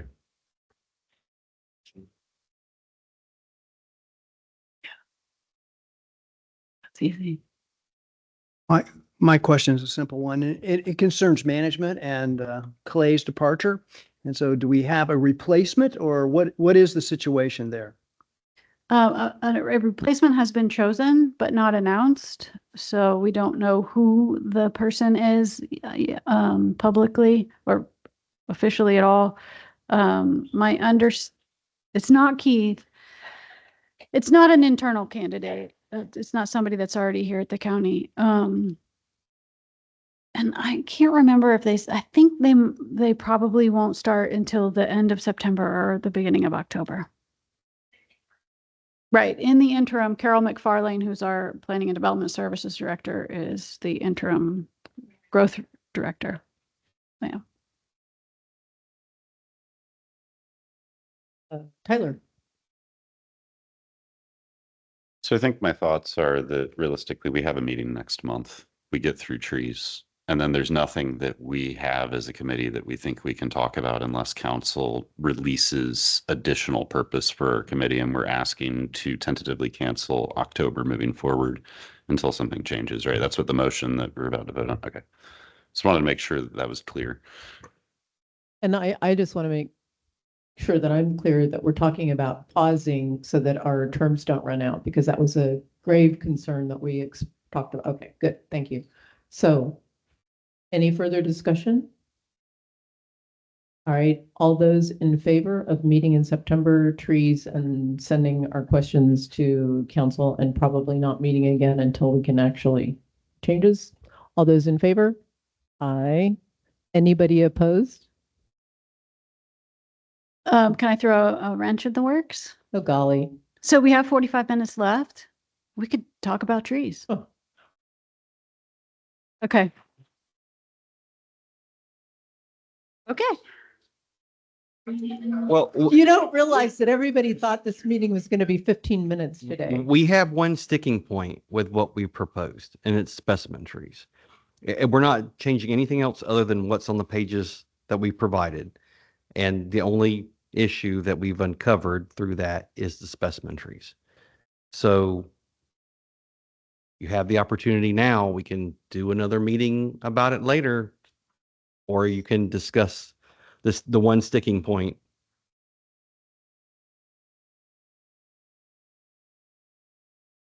There are, but the only thing I heard pushback on was the specimen tree requirement. The only potential from that discuss was the specimen tree.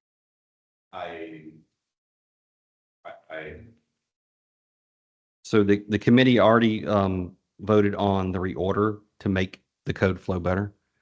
It was approved. The move to 1.5, the committee already voted on and approved to make better, or to make that change.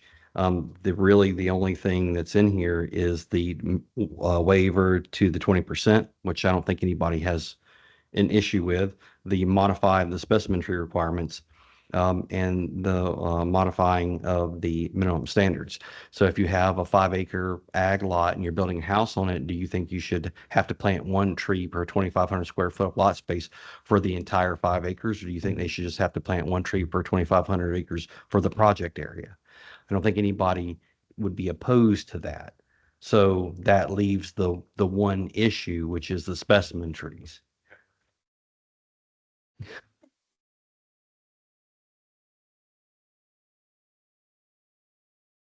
So, Which has nothing to do with the Senate Bill 180. It's just about how we disperse the funds, and it doesn't affect that at all. so I would like an opportunity to review that, have that resent back out to us. When did we last work on trees? When did we last work on trees? About a year ago?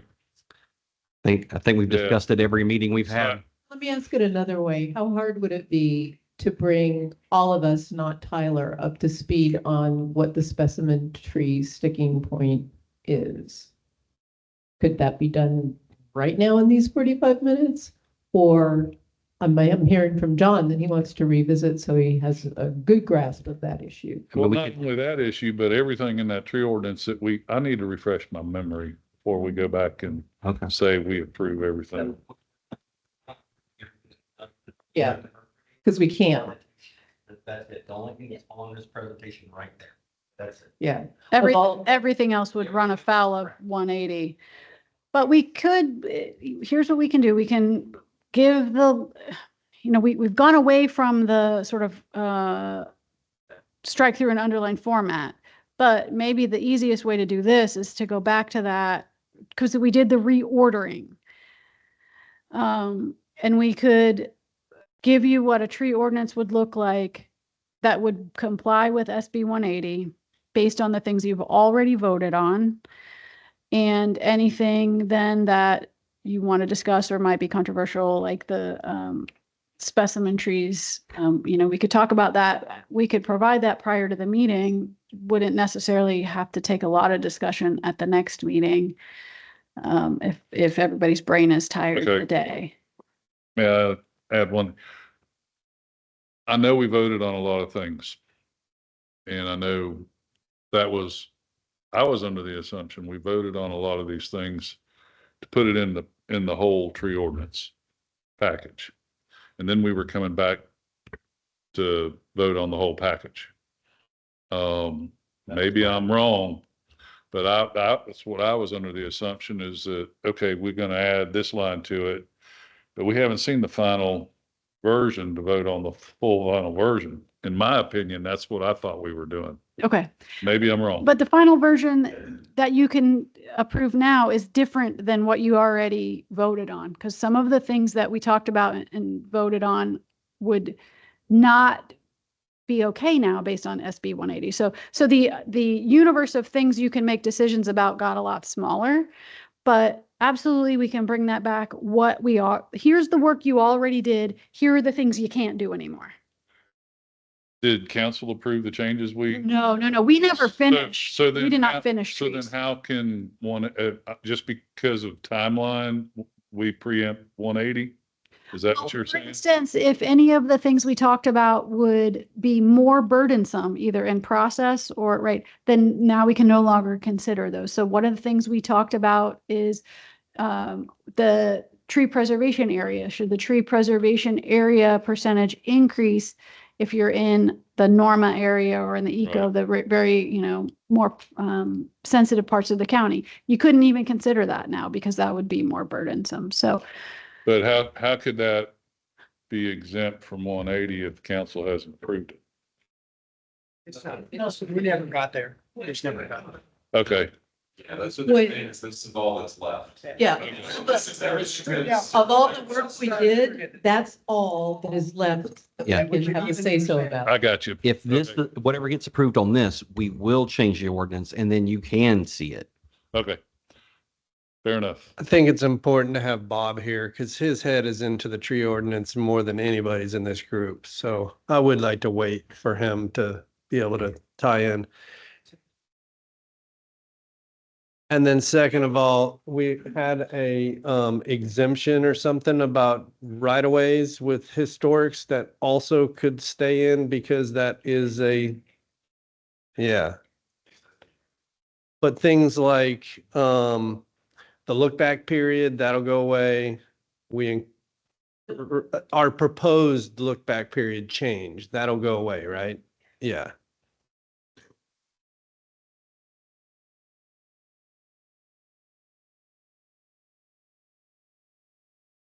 Okay, we voted and then Ginger had the monkey wrench. Okay, so the vote stands. So we'll see you in September, which is the Wednesday after Labor Day. Right? Yes. Going once, going twice, meeting adjourned. Thank you.